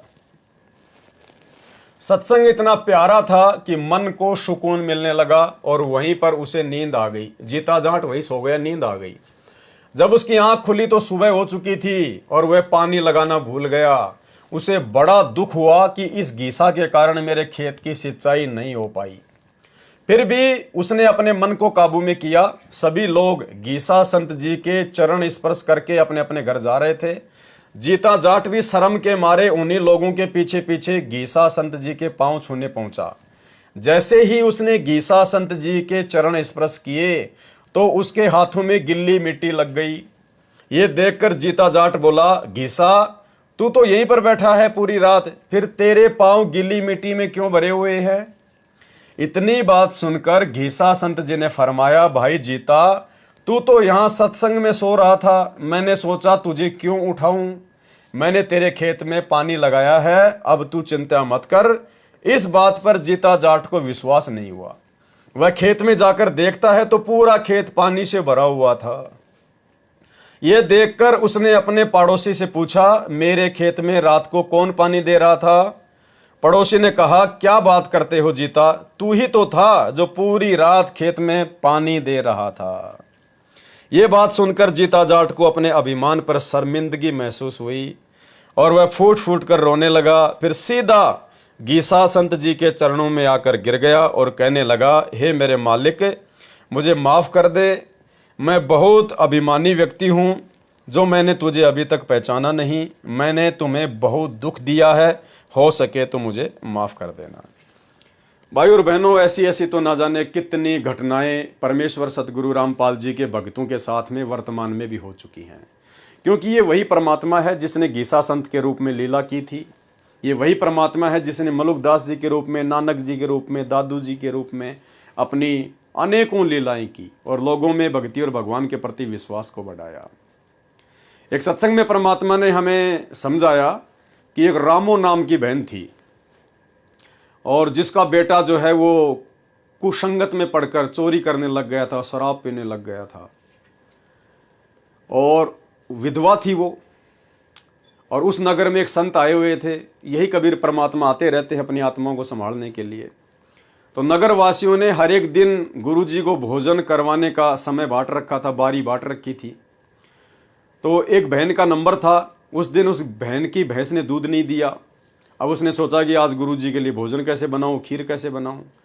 तो वो बहन, वो सत्संगी बहन उस रामो के पास आई और कहा कि बहन ऐसी ऐसी बात है, आज हमारी भैंस ने दूध दिया नहीं और गुरुजी को भोजन करवाना है और मुझे दूध चाहिए। तो उस रामो बहन ने दूध निकाल कर खूंटी के बाल्टी टांग रखी थी पूरी भर के। उसने वो बाल्टी उठा के ऐसे कि ऐसे उसके पात्र में डाल दी। अपने लिए भी दूध नहीं रखा। उस बहन ने कहा कि बहन थोड़ा बहुत तो रख ले अपने बच्चों के लिए। बोला नहीं नहीं बहन, कभी कभी मौका मिलता है साधु संतों की सेवा का, तू ले जा। अब वो बहन दूध लेके आ गई और वो सोच रही है कि देखो कितनी अच्छी आत्मा है ये, इसने अपने लिए भी दूध नहीं रखा, जबकि ये तो सत्संग भी नहीं सुनती, इसको तो ज्ञान भी नहीं है।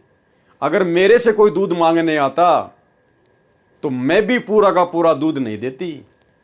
भाई इसके तो बहुत ही अच्छे संस्कार हैं, बहुत ही अच्छे भाग हैं। उसके बाद वो बहन धीरे धीरे धीरे धीरे उस बहन से ज्ञान चर्चा करने लगी, उस बहन को समझाने लगी और अंत में वो उस बहन को सत्संग में ले जाने लगी। वो बहन प्रार्थना करती थी कि गुरुजी मेरा बेटा है, वो शराब पीता है, कुसंगत में पड़ा हुआ है, आप उस पर भी दया करो मालिक, उसको भी सद्बुद्धि दो। तो संत रूप में परमात्मा कहते थे भाई ठीक है भाई मालिक, दया करेंगे, कभी न कभी दया करेंगे। तो ऐसे फिर गुरुजी फिर कभी आए आश्रम में, तो सब ने अपनी बारी बारी गुरुजी को भोजन कराना था। अब उस बहन का नंबर नहीं आया जिसने उपदेश ले लिया था रामो ने। तो उसने उसी बहन से प्रार्थना की जिसको उसने दूध दिया था। तो उस बहन ने सोचा कि ले भाई कोई बात नहीं, सुबह का भोजन मैं करा देती हूँ, शाम का भोजन इस बहन को दे देती हूँ। तो कहा कि बहन ऐसा करो, सुबह का मैं करवा दूंगी, शाम का तुम करवा देना। तो बड़ी खुश हुई कि परमात्मा ने दया कर दी। उधर से जो उसका बेटा था वो इतना नालायक हो गया था, वो बड़ी बड़ी चोरियां करने लग गया था अपने दोस्तों के साथ में। और उसी रात्रि उसने अपने दोस्तों के साथ रात के 12 बजे राजा के महल में रानियों के हार चुराने के लिए जाना था। और उन सब की आपस में एक राय हो गई थी कि रात के 12 बजे उस मंदिर में वहां सबको इकट्ठा होना है, फिर वहां से हम चोरी करने जाएंगे। अब परमात्मा की दया हुई, उस बहन को तेज बुखार हो गया, तबीयत खराब हो गई। भोजन तो उसने बना दिया जैसे तैसे करके, लेकिन आश्रम तक जाने की उसकी हिम्मत नहीं। अब उसने अपने बेटे से कहा कि बेटा देख, मेरी हालत खराब हो गई है, बुखार चढ़ गया अचानक से, और आज गुरुजी को भोजन करवाने का नंबर मेरा है, और आज अगर साधु संतों के पास आश्रम में भोजन नहीं पहुंचा तो बेटा मैं तो पाप की भागी बन जाऊंगी, गुरुजी भूखे रहेंगे, तो तू ये भोजन आश्रम तक दे के आ जा। अब बेटे को तो चोरी करने जाना था। उसने कहा कि माँ तू कहाँ चक्करों में फंस गई बाबाओं के, तू वहां जाती है, लोग पता नहीं तेरे बारे में क्या क्या बोलते। उल्टा माँ को शिक्षा देने लग गया। अब माँ ने कहा कि बेटा दया मेरी तबीयत खराब है, बेचारी रोने लग गई। अब माँ के आंसू उससे देखे नहीं गए।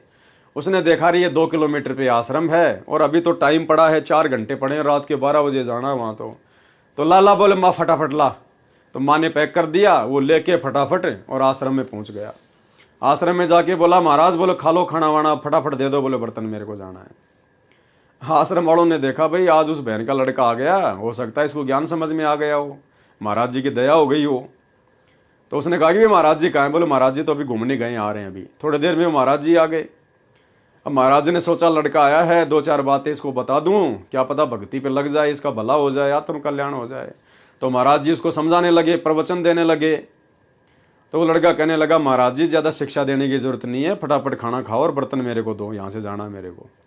तो महाराज ने सोचा रहे तो वास्तव में जैसा बहन कहती है वैसा ही निकम्मा लड़का है। अब महाराज जो साधु संत होते हैं वो ज़्यादा किसी के मुंह नहीं लगते हैं। उन्होंने खाना खाया और बर्तन दे दिए। एक सेवक बर्तन धोने लगा।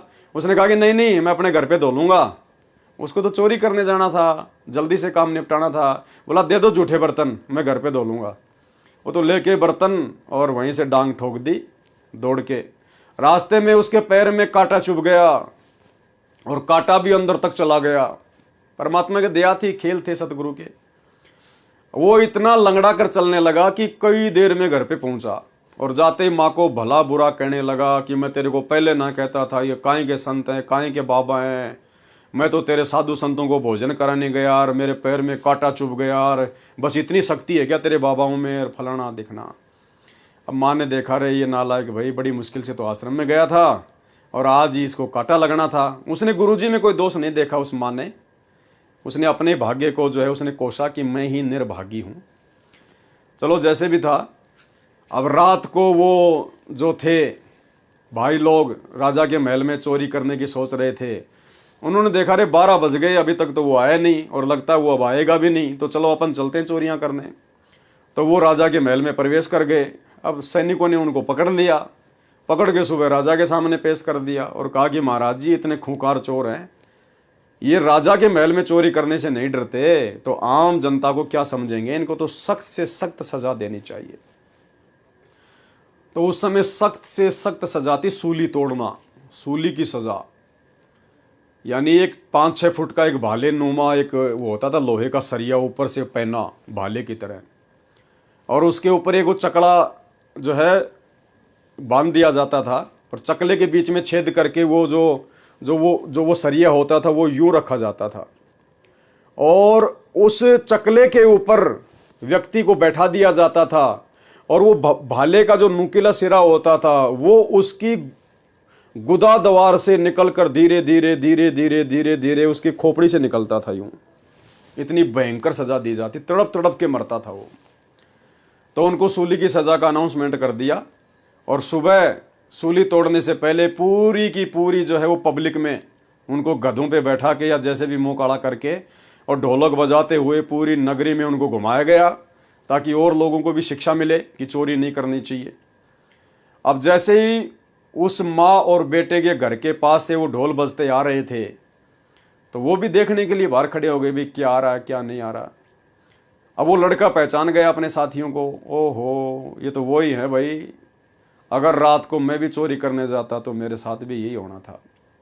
उसके बाद वो लड़का फूट फूट के रोने लग गया अपनी माँ के प्यार में कि ये माँ तेरा तो कोई सहारा ही नहीं था, तेरा तो मैं ही सहारा था, और माँ आज तेरा बेटा जिंदा नहीं रहता।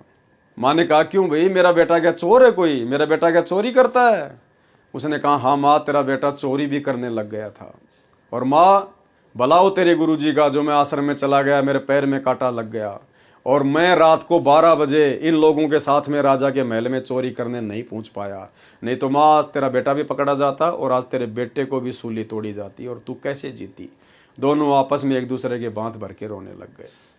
उसके बाद उस बेटे ने कहा कि माँ मुझे अपने गुरुजी के पास ले चलो और मुझे उनसे दीक्षा दिलाओ, भक्ति करूँगा। उसके बाद बेटा भी भक्ति पे लग गया। और वो जो माई थी रामो, गुरुदेव ने बताया कि वो माई फिर भक्ति में इतनी रम गई, बेटा उसका बड़ा हो गया, शादी विवाह कर दिया और माई फिर आश्रम में रहने लग गई, वहीं पे साधु संतों की सेवा करने लग गई, अपना भजन करने लग गई। अब उस माई को सेवा दी हुई थी साधु संतों की, भक्तों की, जो कपड़े वगैरह थे वो धोने की। पास में कोई तालाब, कोई नहर, कोई दरिया थी जहाँ पर आश्रम था। तो माई क्या करती थी कि सत्संग में आने वाले 10, 15, 20 भक्तों के कपड़े ले जाती और उनको धोती, उनको साफ करती। अब गुरुजी का सत्संग चल रहा था और किसी सेवादार ने कहा कि माई अब तेरे पास में समय है, फटाफट चली जा और ये कपड़े धो के ले आ। लेकिन उसकी इच्छा थी कि मैं सत्संग सुनूं गुरुजी का, लेकिन वो दबाव में आके लेके कपड़े वहाँ तालाब पे वो चली गई धोने के लिए। अब उसने सोचा क्यों ना इन कपड़ों को मैं पानी में भिगो देती हूँ और थोड़ी देर में गुरुजी का सत्संग सुन लेती हूँ, बाद में आके फटाफट इनको धो लूँगी, घंटा आध घंटा सत्संग सुन लूँगी। तो उसने ऐसा ही किया, कपड़े उसने पानी में भिगो के साइड में रख दिए और दौड़ के आश्रम के बाहर ही जाके बैठ गई और कान लगा के बैठ गई और गुरुजी का सत्संग सुनने लगी। आई तो थी आधा घंटा सुनने के लिए और 3-4 घंटे बीत गए, उसको पता ही नहीं चला। अब मौसम ऐसा ही था, वो सर्दियों का टाइम था, बाद में कपड़े सूखने नहीं थे और बाद में वो दौड़ के गई वहाँ पर। अब किसी सेवादारनी ने उसको देख लिया और सेवादारनी ने जाकर गुरुजी से उसकी शिकायत कर दी कि गुरुजी ये रामो बहुत निकम्मी हो गई, इसको जो सेवा आपने दी है ढंग से सेवा ये करती नहीं है, कपड़े धोने की सेवा थी और ये तो यहीं बैठी हुई है। अब गई है गुरुजी दौड़ के कपड़े धोने के लिए, अब कैसे सूखेंगे भगत, अब क्या पहनेंगे। तो रामो बहन की किसी ने उधर से शिकायत कर दी गुरुजी से। अब रामो बहन गई दौड़ के कि भाई आज तो काम बिगड़ गया, अब तो कपड़े सूखेंगे नहीं, अंधेरा हो गया। अब जैसे वो रामो बहन वहाँ तालाब पे गई तो उसने देखा कि सारे भक्तों के कपड़े धो धा के सुखा रखे हैं और सारे कपड़े सूख के तैयार हो रखे हैं। उसको बड़ा आश्चर्य हुआ। उसने सबसे पूछा वहाँ पर कि बहन क्या तूने मेरे कपड़े धोए हैं, क्या तूने मेरे कपड़े धोए हैं? अब सब ने मना कर दिया, भाई हम क्यों धोएंगे तेरे कपड़े, और तू क्यों पूछ रही है, तू खुद ही तो धो रही थी, तू खुद ही तो धो रही थी कपड़े, तूने खुद ही तो सुखाए हैं हमारे सामने और तू खुद ही हमारे से तू मजाक कर रही है। तो रामो बहन समझ गई कि भाई ये तो परमात्मा की लीला है, परमात्मा ने मेरा रूप बना के ये कपड़े धोए मेरे। उसने फटाफट सारे कपड़े समेटे और आश्रम में लेके आ गई। और उधर से गुरुजी से किसी ने उनकी शिकायत लगा रखी थी, सभी लोग दुखी थे कि आज क्या पहनेंगे, हम तो सर्दी मरेंगे, कपड़े ही नहीं हैं। और वो सारे कपड़े सुखा सुखा के सबको दे रही है और सब लोग सोच रहे भाई ये क्या हो गया, ये क्या हो गया। अब बाद में फिर परमात्मा ने बताया कि भाई इसने सत्संग सुनने के मकसद से, देखो तुमने तो इसकी शिकायत लगा दी मेरे पास में, लेकिन तुमने इसके मन के भाव को नहीं जाना कि ये क्यों बाहर बैठी हुई थी। ऐसा नहीं है कि ये कपड़े धोना नहीं चाहती थी, ये सेवा नहीं करनी चाहती थी, लेकिन आश्रम में खाली कपड़े धोने के लिए थोड़ी आती है ये। अरे कपड़े धोने के लिए थोड़ी आश्रम में पड़ी हुई है, आश्रम में तो भक्ति के लिए आई हुई है। समय मिले तो थोड़ी बहुत सेवा कर लो अपनी। तो इसका जो मन था वो सत्संग में था और तुम जबरदस्ती भेज रहे थे। तो भाई परमात्मा ने लीला करी है, परमात्मा ने जो है इसके कपड़े धोए हैं। इस प्रकार से फिर परमात्मा ने उस घटना को अंजाम दिया। छोटा सा सत्संग है, आप जी गुरुदेव भगवान के मुख कमल से सुनेंगे तो आपके अंदर विशेष तौर पर शरीर में सनसनी पैदा हो जाएगी परमात्मा के इस चमत्कार को देखकर, इस घटना को देखकर। और रामो बहन वाली तो आपको कहानी पता ही है सारा। उसके बाद में जो कपड़े वाली जो कहानी है वो थोड़ी सी दास आपको एक वीडियो के माध्यम से सुना देता है, सुनिए। तो पुण्यात्माओं, वो जो बहन थी जिसका लड़का, उस लड़के ने भी उपदेश ले लिया जिसके कांटा लग गया था और वह मौत बच गई थी, मृत्यु बच गई थी, उसकी चोरी नहीं करने जा पाया था प्रभु की कृपा से। उसने भी उपदेश ले लिया, सारी कथा गुरु जी से बताई। तो परमेश्वर के उस परमात्मा ही आए हुए थे। कबीर जी ऐसे ही चलते रहते हैं, इसीलिए तो आपको अभी तक यहाँ तक ले आए, इस कलयुग के इस पीक टाइम तक। कभी कहीं आपसे भक्ति करवाई, कभी किसी रूप में कहीं प्रकट होकर आपसे भक्ति करागे। आपके 2-4 जन्म उस भक्ति के कारण आपको मनुष्य के मिलते रहे, और अब 600 साल पहले फिर आगे थे, आपकी पूरी चार्ज कर गई बैटरी। तो इसी कारण से आपको मनुष्य जन्म मिलते रहे, और आपके अंदर चाह है भगवान की, अब आके फिर से मान लिए। तो लड़का अपनी माँ के साथ जाने लगा। बहुत श्रद्धा होगी माँ बेटिया की। अब लड़के की शादी होगी, वो बहन रामो फिर तो महाराज जी की सेवा में ज़्यादा रहने लगी। जैसे 2 दिन आते, 4 दिन आते या 10 दिन आते, प्रतिदिन 1 घंटा सत्संग भी करते थे। तो वह क्या करती थी, सत्संग के दौरान जो बाहर से आसपास के ग्रामों के भी भक्त आते थे, बर्तन ले जाती, कपड़े ले जाती, सबके साधु भक्तों के जैसे वहाँ भक्त रहते थे 10-5 महाराज जी के साथ, गुरु जी के कपड़े, वो कपड़े धोने की सेवा ले लेती। एक दिन वो साथ ही एक दरिया थी, बिल्कुल साथ से एक दरिया बनी हुई थी, वहाँ घाट पर धो के लाया करती थी। अब पर सत्संग शुरू हो जाता और उसको कह दिया कि माई ने बहन तू नौकर कपड़े धो लाई, मौका है। फिर सूखे को नहीं गए सर्दियाँ के दिन से। अब वो उसके कहने से लेकर सब कपड़े चल पड़ी, और मन उसका न्यू था सत्संग सुन लूँ। उसने क्या किया, वहाँ जाकर कपड़े बे दिए। पहले भिगोया करते कपड़ों को, और फिर कुछ देर बाद उसने मोगरे मागरे मार कर उन्हें धोया करते डंडों से। तो उसने सोचा ये कपड़े मैंने बे दिए और ये इतना मैल गलेगा, मैं सत्संग सुन लेती हूँ। वह थोड़ी सी दूरी पर था, वापस आके और आश्रम से बाहर ही बैठ गई। खूब आवाज़ सुनाई देती वहाँ, नो बैठी रही सारी। सत्संग शुरू कर रखा गुरुदेव ने, उसकी आँखें में आंसू आवे। मैं भी इसी दुखी थी। कथा सुना रहे थे परमात्मा, जिसका लग गया उसका याद रहा करे। अन्य रो है भगवान बड़ी दया करी, कति मेरे को तो नरक से निकाल लिया। यानी उसने 1.5-2 घंटा जो गुरु जी ने सत्संग किया, उसको ये नहीं पता चला तो के काम आई थी, भूल गई। अब सत्संग समापन हुआ, जब उसकी वह चेतना आई, उसने सोची आज बात बिगड़ेगी। ये कपड़े सूखे को नहीं, सर्दियाँ के दिन हैं, गुरुजी नाराज होंगे, भगत के पहरेंगे और फिर मुझे यह सेवा मिले नहीं की। वह भागी गई, जाकर देखा कि वहाँ कपड़े धोकर सुखा रखे हैं, काफ़ी कपड़े थे। उसने वहाँ जो और कपड़े धो रही थी गांव की, नगर की आके बहन बेटियां उसी घाट पर जो नाम नहीं ले रखा था, उनसे पूछा कि मेरे कपड़े किसने धो दिए। वो बहन बोली कि आप ही तो धो रही थी अभी। नहीं मजाक मत करो।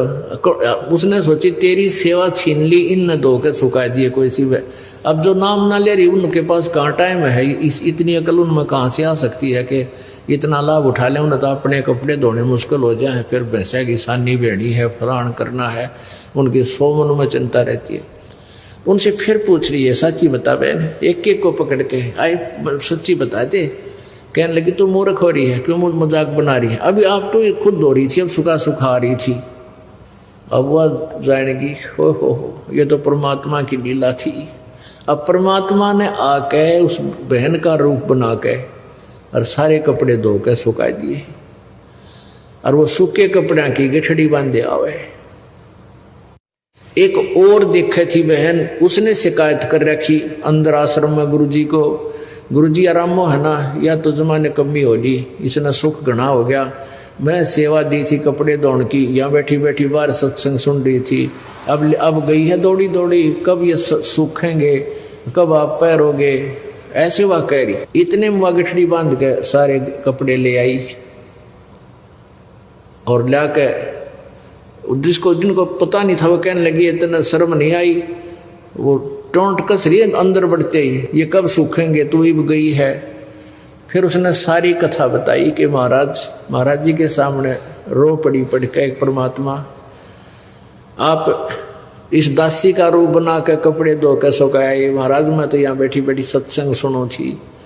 तो उसने सारी कथा सब बहनों को बताई, औरों को भी दृढ़ विश्वास हुआ। तो पुण्यात्मा ऐसे क्रिस्में जब होने लग जाते हैं भक्तों के साथ और ज़्यादा श्रद्धा बढ़ जाती है परमात्मा में, तो परमात्मा ऐसी लीलाएं किया करते हैं और इसीलिए परमात्मा की चाह हमें बनती है। अब देखो उसने स्टार्ट की, धीरे धीरे इतनी श्रद्धा बढ़ गई उस बहन की, घर जाना, घर भी बच्चों को संभाल दिया, ले बेटा करो अपना काम, सत्संग के दौरान मैं तुम्हारे पास नहीं आ पाऊंगी। बेटा भी लायक बंदी छोड़ की दया होगी उसके ऊपर है, क्योंकि उसको भी ऐसा झटका दिया। तो परमात्मा जब चाहे तो सब कुछ कर सकता। सतगुरु जो चाहे सो कर ही, 14 कोट दूत जम डर ही, ऊत भूत जम त्रास निवारे और चित्रगुप्त के कागज पाड़े। परमात्मा सब कुछ कर सकता है। जीता जाट की ये आदिनी देखकर घीसा संत जी ने उसे अपना शिष्य बना लिया और नाम उपदेश दे दिया। बाद में घीसा संत जी के उत्तराधिकारी रूप में भी जीता संत ही बैठे थे। जीता संत जी बाद में अपने गुरु घीसा संत जी की महिमा का गुणगान करते हुए कहते हैं, मारे चढ़ गया रंग बुढ़ापे में, बहुत दिन का मनवा रूसा रूसा फिरे था, आन फसाया गुरु नाके में। मारे चढ़ गया रंग बुढ़ापे में कि इस उम्र में भी मुझे मेरे गुरुदेव भगवान ने मुझे ज्ञान देकर, मेरी आंखें खोलकर, मेरे साथ में चमत्कार करके ऐसी घटना को अंजाम देके और मेरे अंदर बुढ़ापे में भी भक्ति का रंग चढ़ा दिया। बहुत दिन का मनवा रूसा रूसा फिरे था, रूसा रूसा यानी नाराज नाराज, उदास उदास फिरे था ये मन। आन फसाया गुरु नाके में, सतगुरु ने अपनी भक्ति के नाके में फंसा लिया। जैसे सुई के नाके में हम कोई डोरी को फंसा देते हैं और गांठ मार देते हैं, फिर वो सुई के साथ साथ ही घूमता है। तो कहते हैं सतगुरु ये इस दुनिया में जो जीव के अहंकार को तोड़कर, अभिमान को तोड़कर और अपने भक्ति रूपी नाके में फंसा सकता है। इसलिए चाहे जीव में कितने ही कपट क्यों ना हो, कितने ही विकार क्यों ना हो, बंदी छोड़ सतगुरु रामपाल जी भगवान हर एक जीव की अच्छे से खबर रखते हैं। वे हमारे अच्छे और बुरे कर्मों से परिचित हैं, वही कुल के मालिक हैं। अभी भी वक्त है, पहचान जाओ और परमात्मा के चरण पकड़ लो। ये अवसर बार बार हाथ नहीं आने वाला। जब बंदी छोड़ सतगुरु रामपाल जी महाराज अपनी लीला करके शतलोक धाम चले जाएंगे तो देखना ये दुनिया कैसे उनकी याद में रोएगी। उनकी एक झलक पाने के लिए देवता तक तरसते हैं। इसमें कोई झूठ नहीं है, कोई मिलावट नहीं है, कोई संशय नहीं है।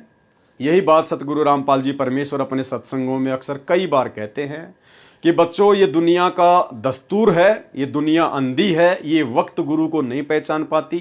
जब भी कोई महापुरुष धरती पर आता है उस समय उनके साथ में लड़ाई झगड़ा करती है और उनके जाने के बाद उनको परमात्मा मान के, पहुंचा हुआ संत मान के फिर उनकी भक्ति करती है, पत्थरों की पूजा करती है।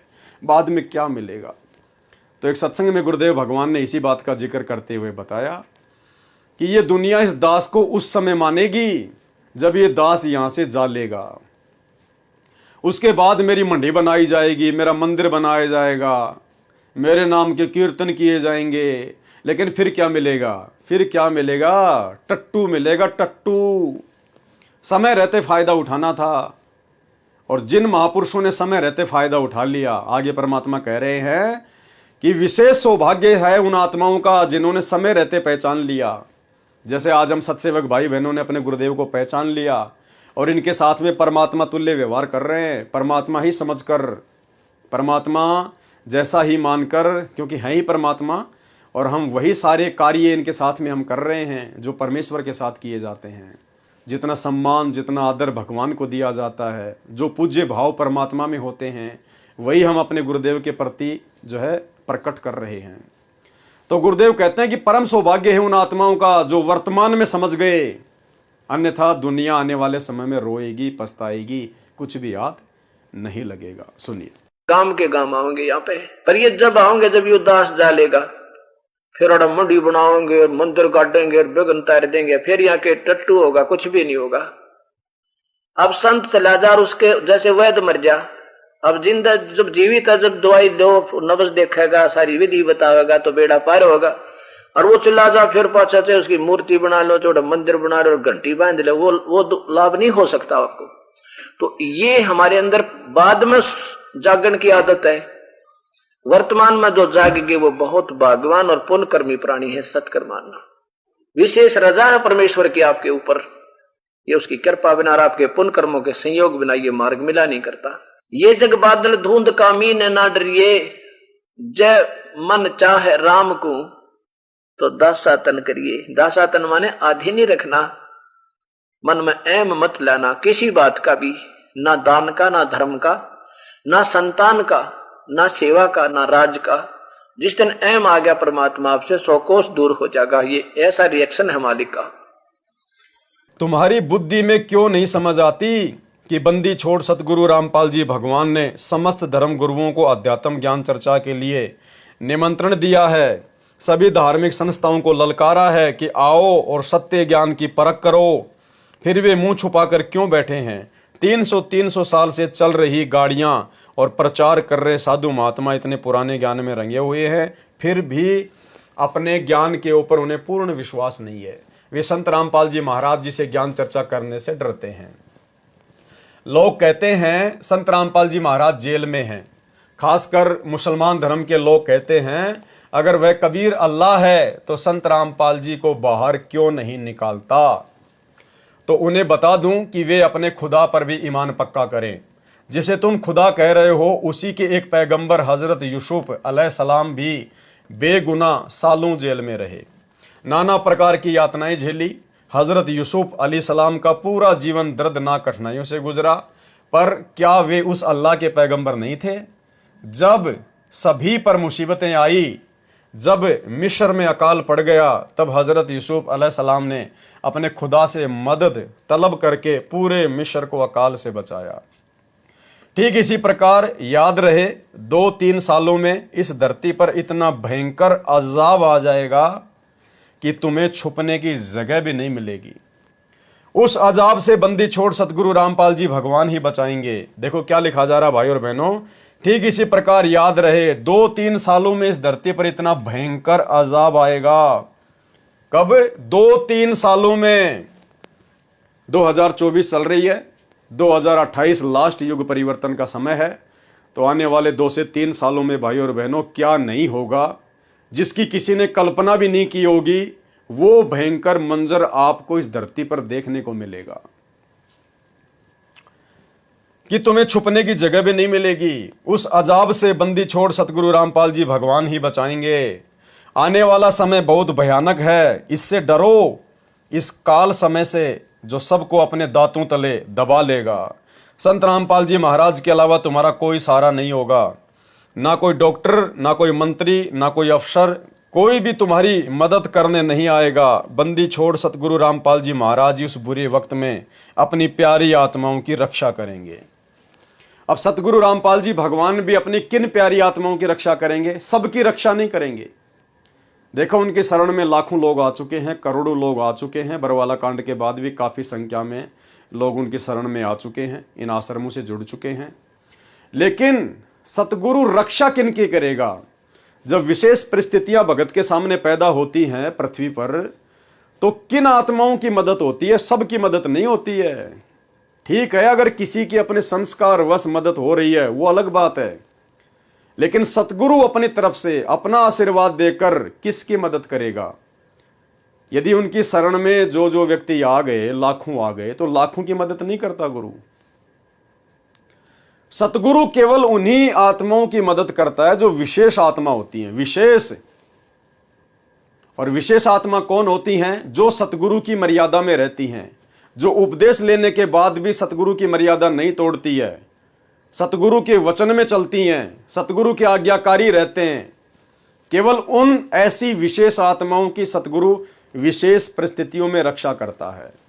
गुरुदेव भगवान ने खुद एक सत्संग में इस बात का जिक्र किया कि जैसे महाभारत का युद्ध हो रहा था, सभी लोग मरे, लेकिन परमात्मा ने पांडवों की रक्षा करी, क्योंकि पांडव कभी सतगुरु रामपाल जी परमेश्वर जी की शरण में थे, उनके संस्कार थे, इसलिए परमात्मा ने उनकी रक्षा की।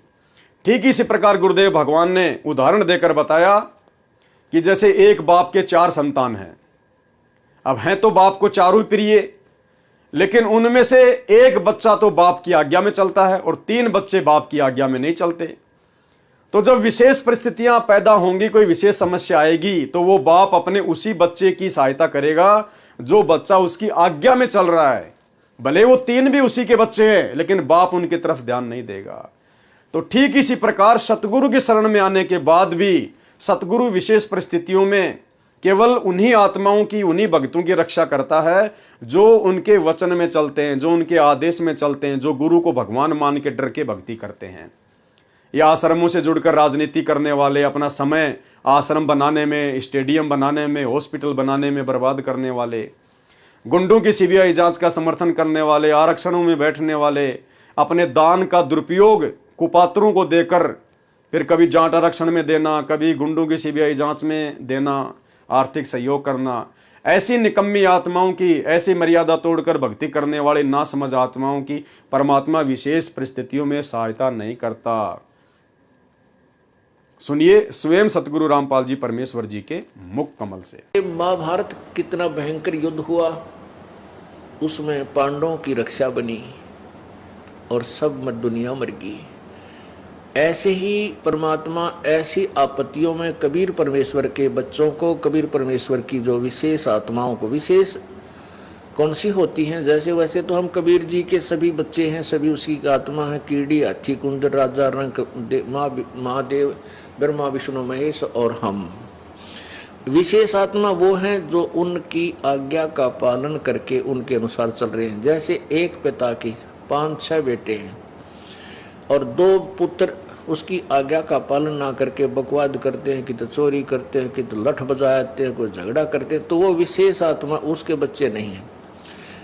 आत्मा में दुख तो होता है, लेकिन वो उसकी आज्ञा से बाहर जा करके हैं, तो उन पर विशेष ध्यान ना दे करके पिता उनकी तरफ विशेष ध्यान देता है जो उसकी मर्यादा में चल रही है। और जो दूसरे हैं मर्यादाहीन रहते हैं, उनसे तो पैसे भी छुपा कर रखा करे, कभी रास्ते ये निकाल ना ले जाए। तो ऐसे ही जो परमेश्वर की प्यारी आत्माएं कभी किसी उसके चरणों में रही हैं, उस अक्षेत्र में परमात्मा ने अकाल नहीं गिरने दिया। उस समय को याद करके बुराइयों को त्यागो, कि भाई जब वो 2028 युग परिवर्तन का समय जो स्वयं सतगुरु रामपाल जी परमेश्वर जी ने ज्ञान गंगा पुस्तक में नास्त्रदमस की भविष्यवाणी में लिख कर छोड़ा हुआ है, उस समय को याद करो कि 2028 से पहले पहले क्या बनेगी, कैसा भयंकर मंजर होगा। यदि सुबह तुम्हें यह पता चल जाए कि आज शाम को तुम्हारी मृत्यु हो जानी है, तो क्या तुम अपना वैसा ही व्यवहार रखोगे जैसा पहले किया करते थे? तुम्हारा सारा व्यवहार बदल जाएगा, सारी क्रियाएं बदल जाएंगी, लड़ाई झगड़ा खत्म हो जाएगा, फिर किसी से ईर्ष्या नहीं रहेगी, फिर तुम्हें ना कोई आकर्षित करेगा और ना ही तुम किसी के आकर्षण का कारण बनना चाहोगे। कबीर साहिब जी ने कहा है, मौत भूल गया बावड़े, अचरज किया कौन, ये तन माटी में मिल जाएगा जो आटे में लौन। मरना है मर जाएंगे, कोई न लेगा नाम, उजड़ खेड़ा जा बसेंगे, छोड़ के बसता गांव। कई नाम कमाने में लगे रहते हैं कि दुनिया मुझे याद रखेगी। अरे दुनिया अपनी जरूरत को याद रखती है, तुम्हें कौन याद रखता है? दुनिया स्वार्थी है, स्वार्थ को याद करती है। और मान लो तुम्हारा नाम दुनिया में रह भी गया, तो इससे तुम्हें क्या मिल जाएगा? तुम तो वह प्रशंसा सुनने आओगे नहीं। मौत के बाद तुम्हें क्या पता कि तुम्हारी प्रशंसा की गई या तुम्हें जलील किया गया। तुम्हें कोई फर्क पड़ने वाला नहीं है। जीव की असली इज्जत और असली प्रशंसा तो भक्ति में है। कपट चतुराई मान बढ़ाई छोड़कर बंदी छोड़ सतगुरु रामपाल जी भगवान की शरण ग्रहण करो। इसी में तुम्हारी भलाई है और इसी में तुम्हारे कल का उद्धार भी होगा। भला इस मिट्टी की क्या इज्जत है, क्या शानो शौकत है? ये तो इकट्ठी होती है और बिखर जाती है, जिसे शरीर का नाम दिया गया है। और पूरे जीवन में भी कितनी बार इस शरीर के अंदर रोग लग जाते हैं, ठीक होते हैं, कितनी पीड़ा होती है, दुख तकलीफ, इस मिट्टी को ढोए चले जा रहे हो, नाना प्रकार के रोग लग जाते हैं। हम डॉक्टर के पास जाते हैं, वह हमारे शरीर का इलाज करता है, परंतु क्या कभी सोचा है कि 5 रोग तो हमेशा लगे हुए हैं? काम, क्रोध, लोभ, मोह, अहंकार। दुनिया का कोई भी डॉक्टर इन रोगों का इलाज नहीं कर सकता। इन रोगों का इलाज वही कर सकता है जो कुल का मालिक है। बंदी छोड़ सतगुरु रामपाल जी भगवान वह सर्जन, वह डॉक्टर है जो आपके अंदर से ये 5 विकार निकाल कर फेंक देंगे और तुम्हें हमेशा के लिए सुखी कर देंगे। ये 5 विकार ही दुनिया में नाचते फिरते हैं। इन विकारों के कारण ही दुनिया में हम फंसे पड़े हैं। इन विकारों के कारण ही हमें दुनिया में दुख और सुख का अनुभव होता है, परंतु सच्चे सुख की भनक भी नहीं है। वह सच्चा सुख और सच्चा परमानंद बंदी छोड़ सतगुरु रामपाल जी भगवान की भक्ति करने में है तथा उनके ऊपर समर्पण हो जाने में है। परंतु जब संत रामपाल जी महाराज जी के शरण में जाने की बात आती है तो चतुराई मन में घर कर जाती है। परंतु यह भी याद रखो कि हमें झूठे पाखंडी गुरुओं ने नाना प्रकार की पूजा याचनाएं करवाई, तीर्थ व्रत पर लगाए रखा। उनसे हमें क्या लाभ मिला? अंधे की बात ही लगी रही। कोल्हू के बैल की तरह उन पाखंडियों की हमने सेवा की, तब मन में कोई शंका उत्पन्न नहीं हुई। परंतु जब ठीक ठिकाना और सच्चा दरबार मिलता है तो ये जीव मनमानी करने लगता है। बंदी छोड़ सतगुरु रामपाल जी भगवान को हमसे कोई स्वार्थ नहीं है, वे तो परमार्थ के लिए आए हुए हैं। जो भी दान धर्म आश्रम में दिया जाता है वह दान धर्म सारी संगत के ऊपर ही खर्च होता है। भाई और बहनों, ये केवल उस समय की बातें भगत जी ने सोचकर लिखी है जिस समय सतगुरु आश्रम में हैं। और सतगुरु देव भगवान के आश्रम में रहते सहते आप जी जो भी दान धर्म करते हो, भले ही उसका कोई दुरुपयोग करे या कुछ भी करे, लेकिन आपको उसका फल ही मिलेगा, क्योंकि आपने सतगुरु को निमित्त मानकर सतगुरु के हाथों में दिया है, सतगुरु की देख रेख में दिया है। ना कि वर्तमान समय में जो धर्म को धंधा बनाकर आश्रम खोले गए हैं और गुरुदेव का परिवार भक्तों के दान का आपकी आंखों के सामने कभी राजनीति में, कभी स्टेडियम बनाने में, कभी हॉस्पिटल बनाने में, फालतू में आश्रम बनाने में, गांव वालों के लिए रोडें ठीक करने में, गांव वालों के लिए एम्बुलेंस और बसें चलाने में, जाट आरक्षण में चंदे के रूप में देना, गुंडों की सीबीआई जांच में चंदों के रूप में देना। आज वर्तमान में आपके पैसों का दुरुपयोग ही दुरुपयोग हो रहा है। मुश्किल से 25% सदुपयोग हम कह सकते हैं जो कि ज्ञान प्रचार में, बाकी 75% आज आपके दान का दुरुपयोग ही हो रहा है।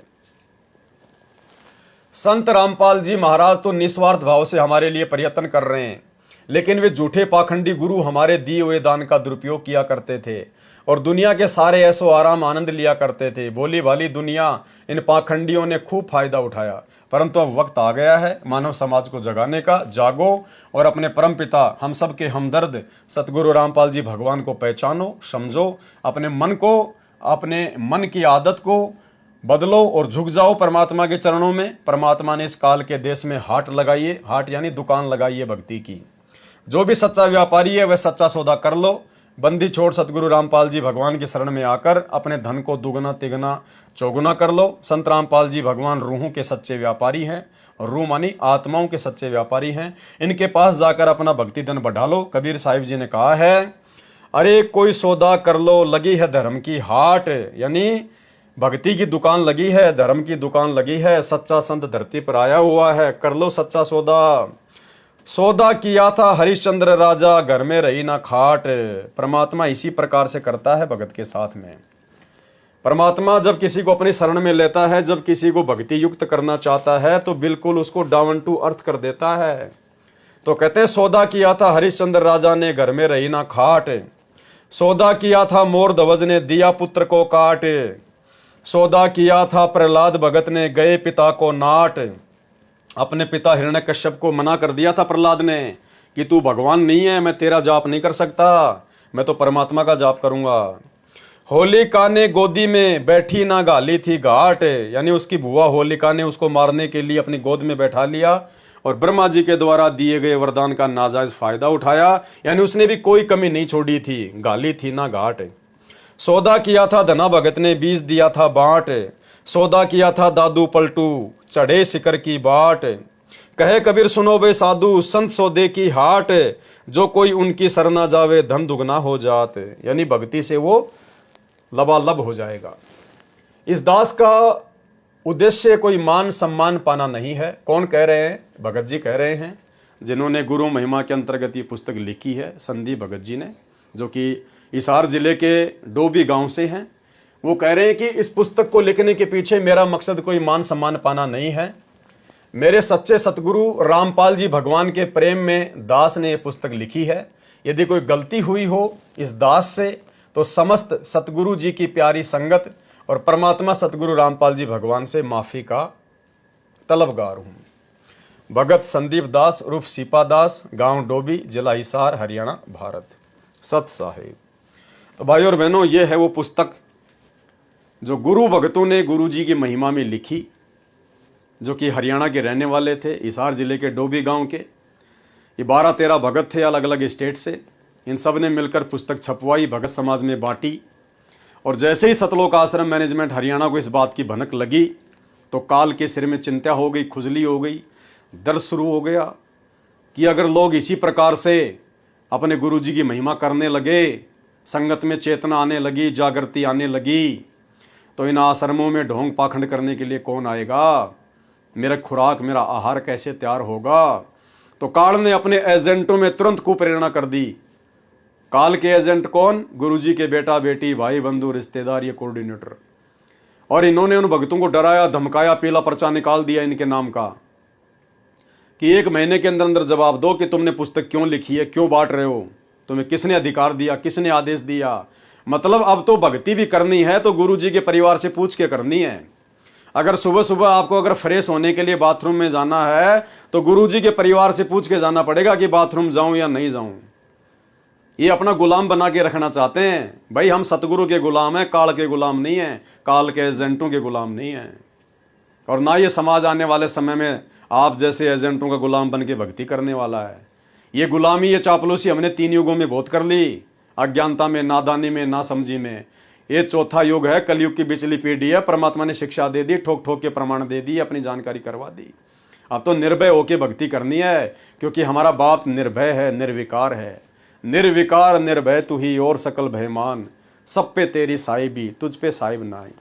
तो जब हमारा बाप निर्विकार है, निर्भय है, साहिब है, तो भैया अगर हम इनकी औलाद है, इनके संतान, इनके खून हैं, इनके अंश हैं, तो थोड़े बहुत निर्भयता के गुण तो हमारे अंदर भी आना स्वाभाविक है। इसलिए अब इस कलयुग की बिचली पीढ़ी में डर डर के कोई भक्ति नहीं करेगा, ज्ञान को आधार बना के भक्ति करेगा, निसंशय निर्भय होकर भक्ति करेगा। तो ये आप भाई बहनों की आंखों के सामने है। इस पुस्तक के ऊपर 5 वीडियो बना के आपके सामने पेश कर दिए गए हैं। आपको एक भी शब्द यदि इधर उधर लगा हो तो आप जी बता सकते हैं, उन भक्तों के सिरों में 5 जूते मार सकते हैं। अगर आपको एक भी शब्द ऐसा लगा हो कि इन्होंने सतगुरु रामपाल जी परमात्मा की निंदा चुगली में लिखे हैं तो, और यदि आपको लगता है कि भाई ऐसी महिमा तो हर भगत ने करनी चाहिए, जो भी भगत सक्षम है, जिसको परमात्मा ने थोड़ी बहुत सद्बुद्धि दे रखी है, ऐसी पुस्तकें तो उनको लिखनी चाहिए, भगत समाज में बांटनी चाहिए संगत में। तो भाई और बहनों, फिर आप सब भाई बहनों ने अब समझ जाना चाहिए कि भक्ति कहाँ है और काल प्रेरणा से भक्तों को तोड़ने का काम कहाँ से शुरू किया जा रहा है। तो इन सतलोक आश्रमों पे पूरी तरह से काल बलि का साया है। काल नहीं चाहता कि मेरे पाखंड से, मेरे आडंबर से, मेरे ड्रामेबाजी से, मेरे षड्यंत्र से आत्माएं बाहर निकले और गुरु भगत बनकर गुरु महिमा करते हुए, गुरु जी का गुणगान करते हुए भक्ति करें, अपना जीवन सफल करें। वो नहीं चाहेगा। इसलिए उसने अपने एजेंट गुरु जी के परिवार के रूप में, कोऑर्डिनेटर के रूप में छोड़ रखे हैं, फैला रखे हैं। इन लोगों का काम केवल संगत में ड्रामेबाजी, पाखंड फैलाना, अज्ञान फैलाना, भक्तों की मर्यादा तोड़वाना, भक्तों को गुरु जी के सत्संगों के विरुद्ध कुकर्म करवाना, भक्तों का अनमोल समय और समासों को आश्रम बनाने में, हॉस्पिटल बनाने में, दूसरे उल्टे काम करने में, राजनीति करने में, जगत वालों के साथ मेल मिलाप में केवल बर्बाद ही करवाना है। तो ये सब कुछ आपके सामने है। कल को जब परमात्मा पूछेगा, कबीर साईं मिलेंगे, पूछेंगे कुछ लात, भाई उस समय क्या जवाब दोगे? परमात्मा कह देगा, बेटा मैंने कोई कमी नहीं छोड़ी थी। पहली बात तो मैंने अपने सत्संगों में समझाने में कोई कमी नहीं छोड़ी।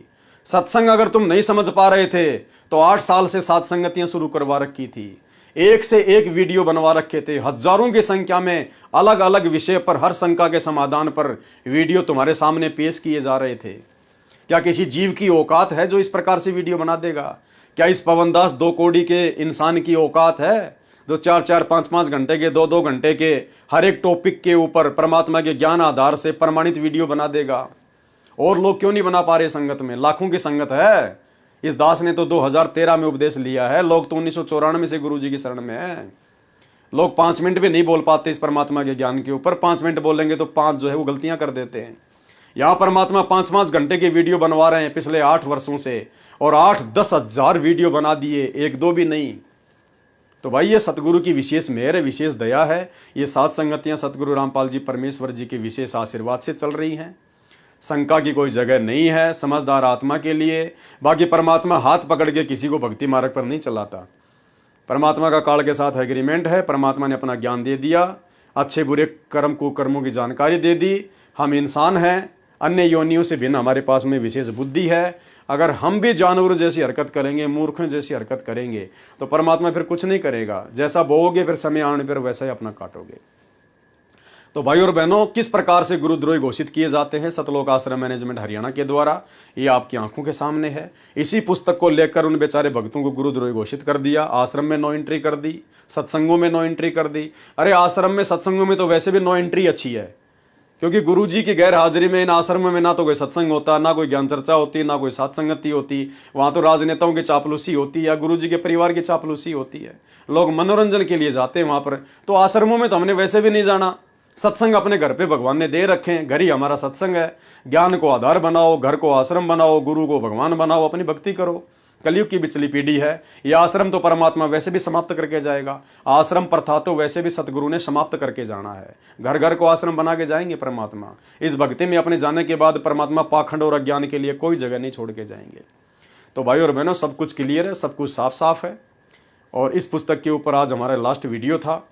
कल रात्रि 9 बजे परमात्मा दया करेंगे तो भक्ति और भगवान पुस्तक के ऊपर हमारा नेक्स्ट वीडियो चलेगा। सभी भाई बहन रात्रि 9 बजे जुड़िए, और तब तक हम गुरुदेव भगवान से इजाज़त लेते हैं, आशीर्वाद प्राप्त करते हैं। बंदी छोड़ सतगुरु रामपाल जी भगवान की जय हो।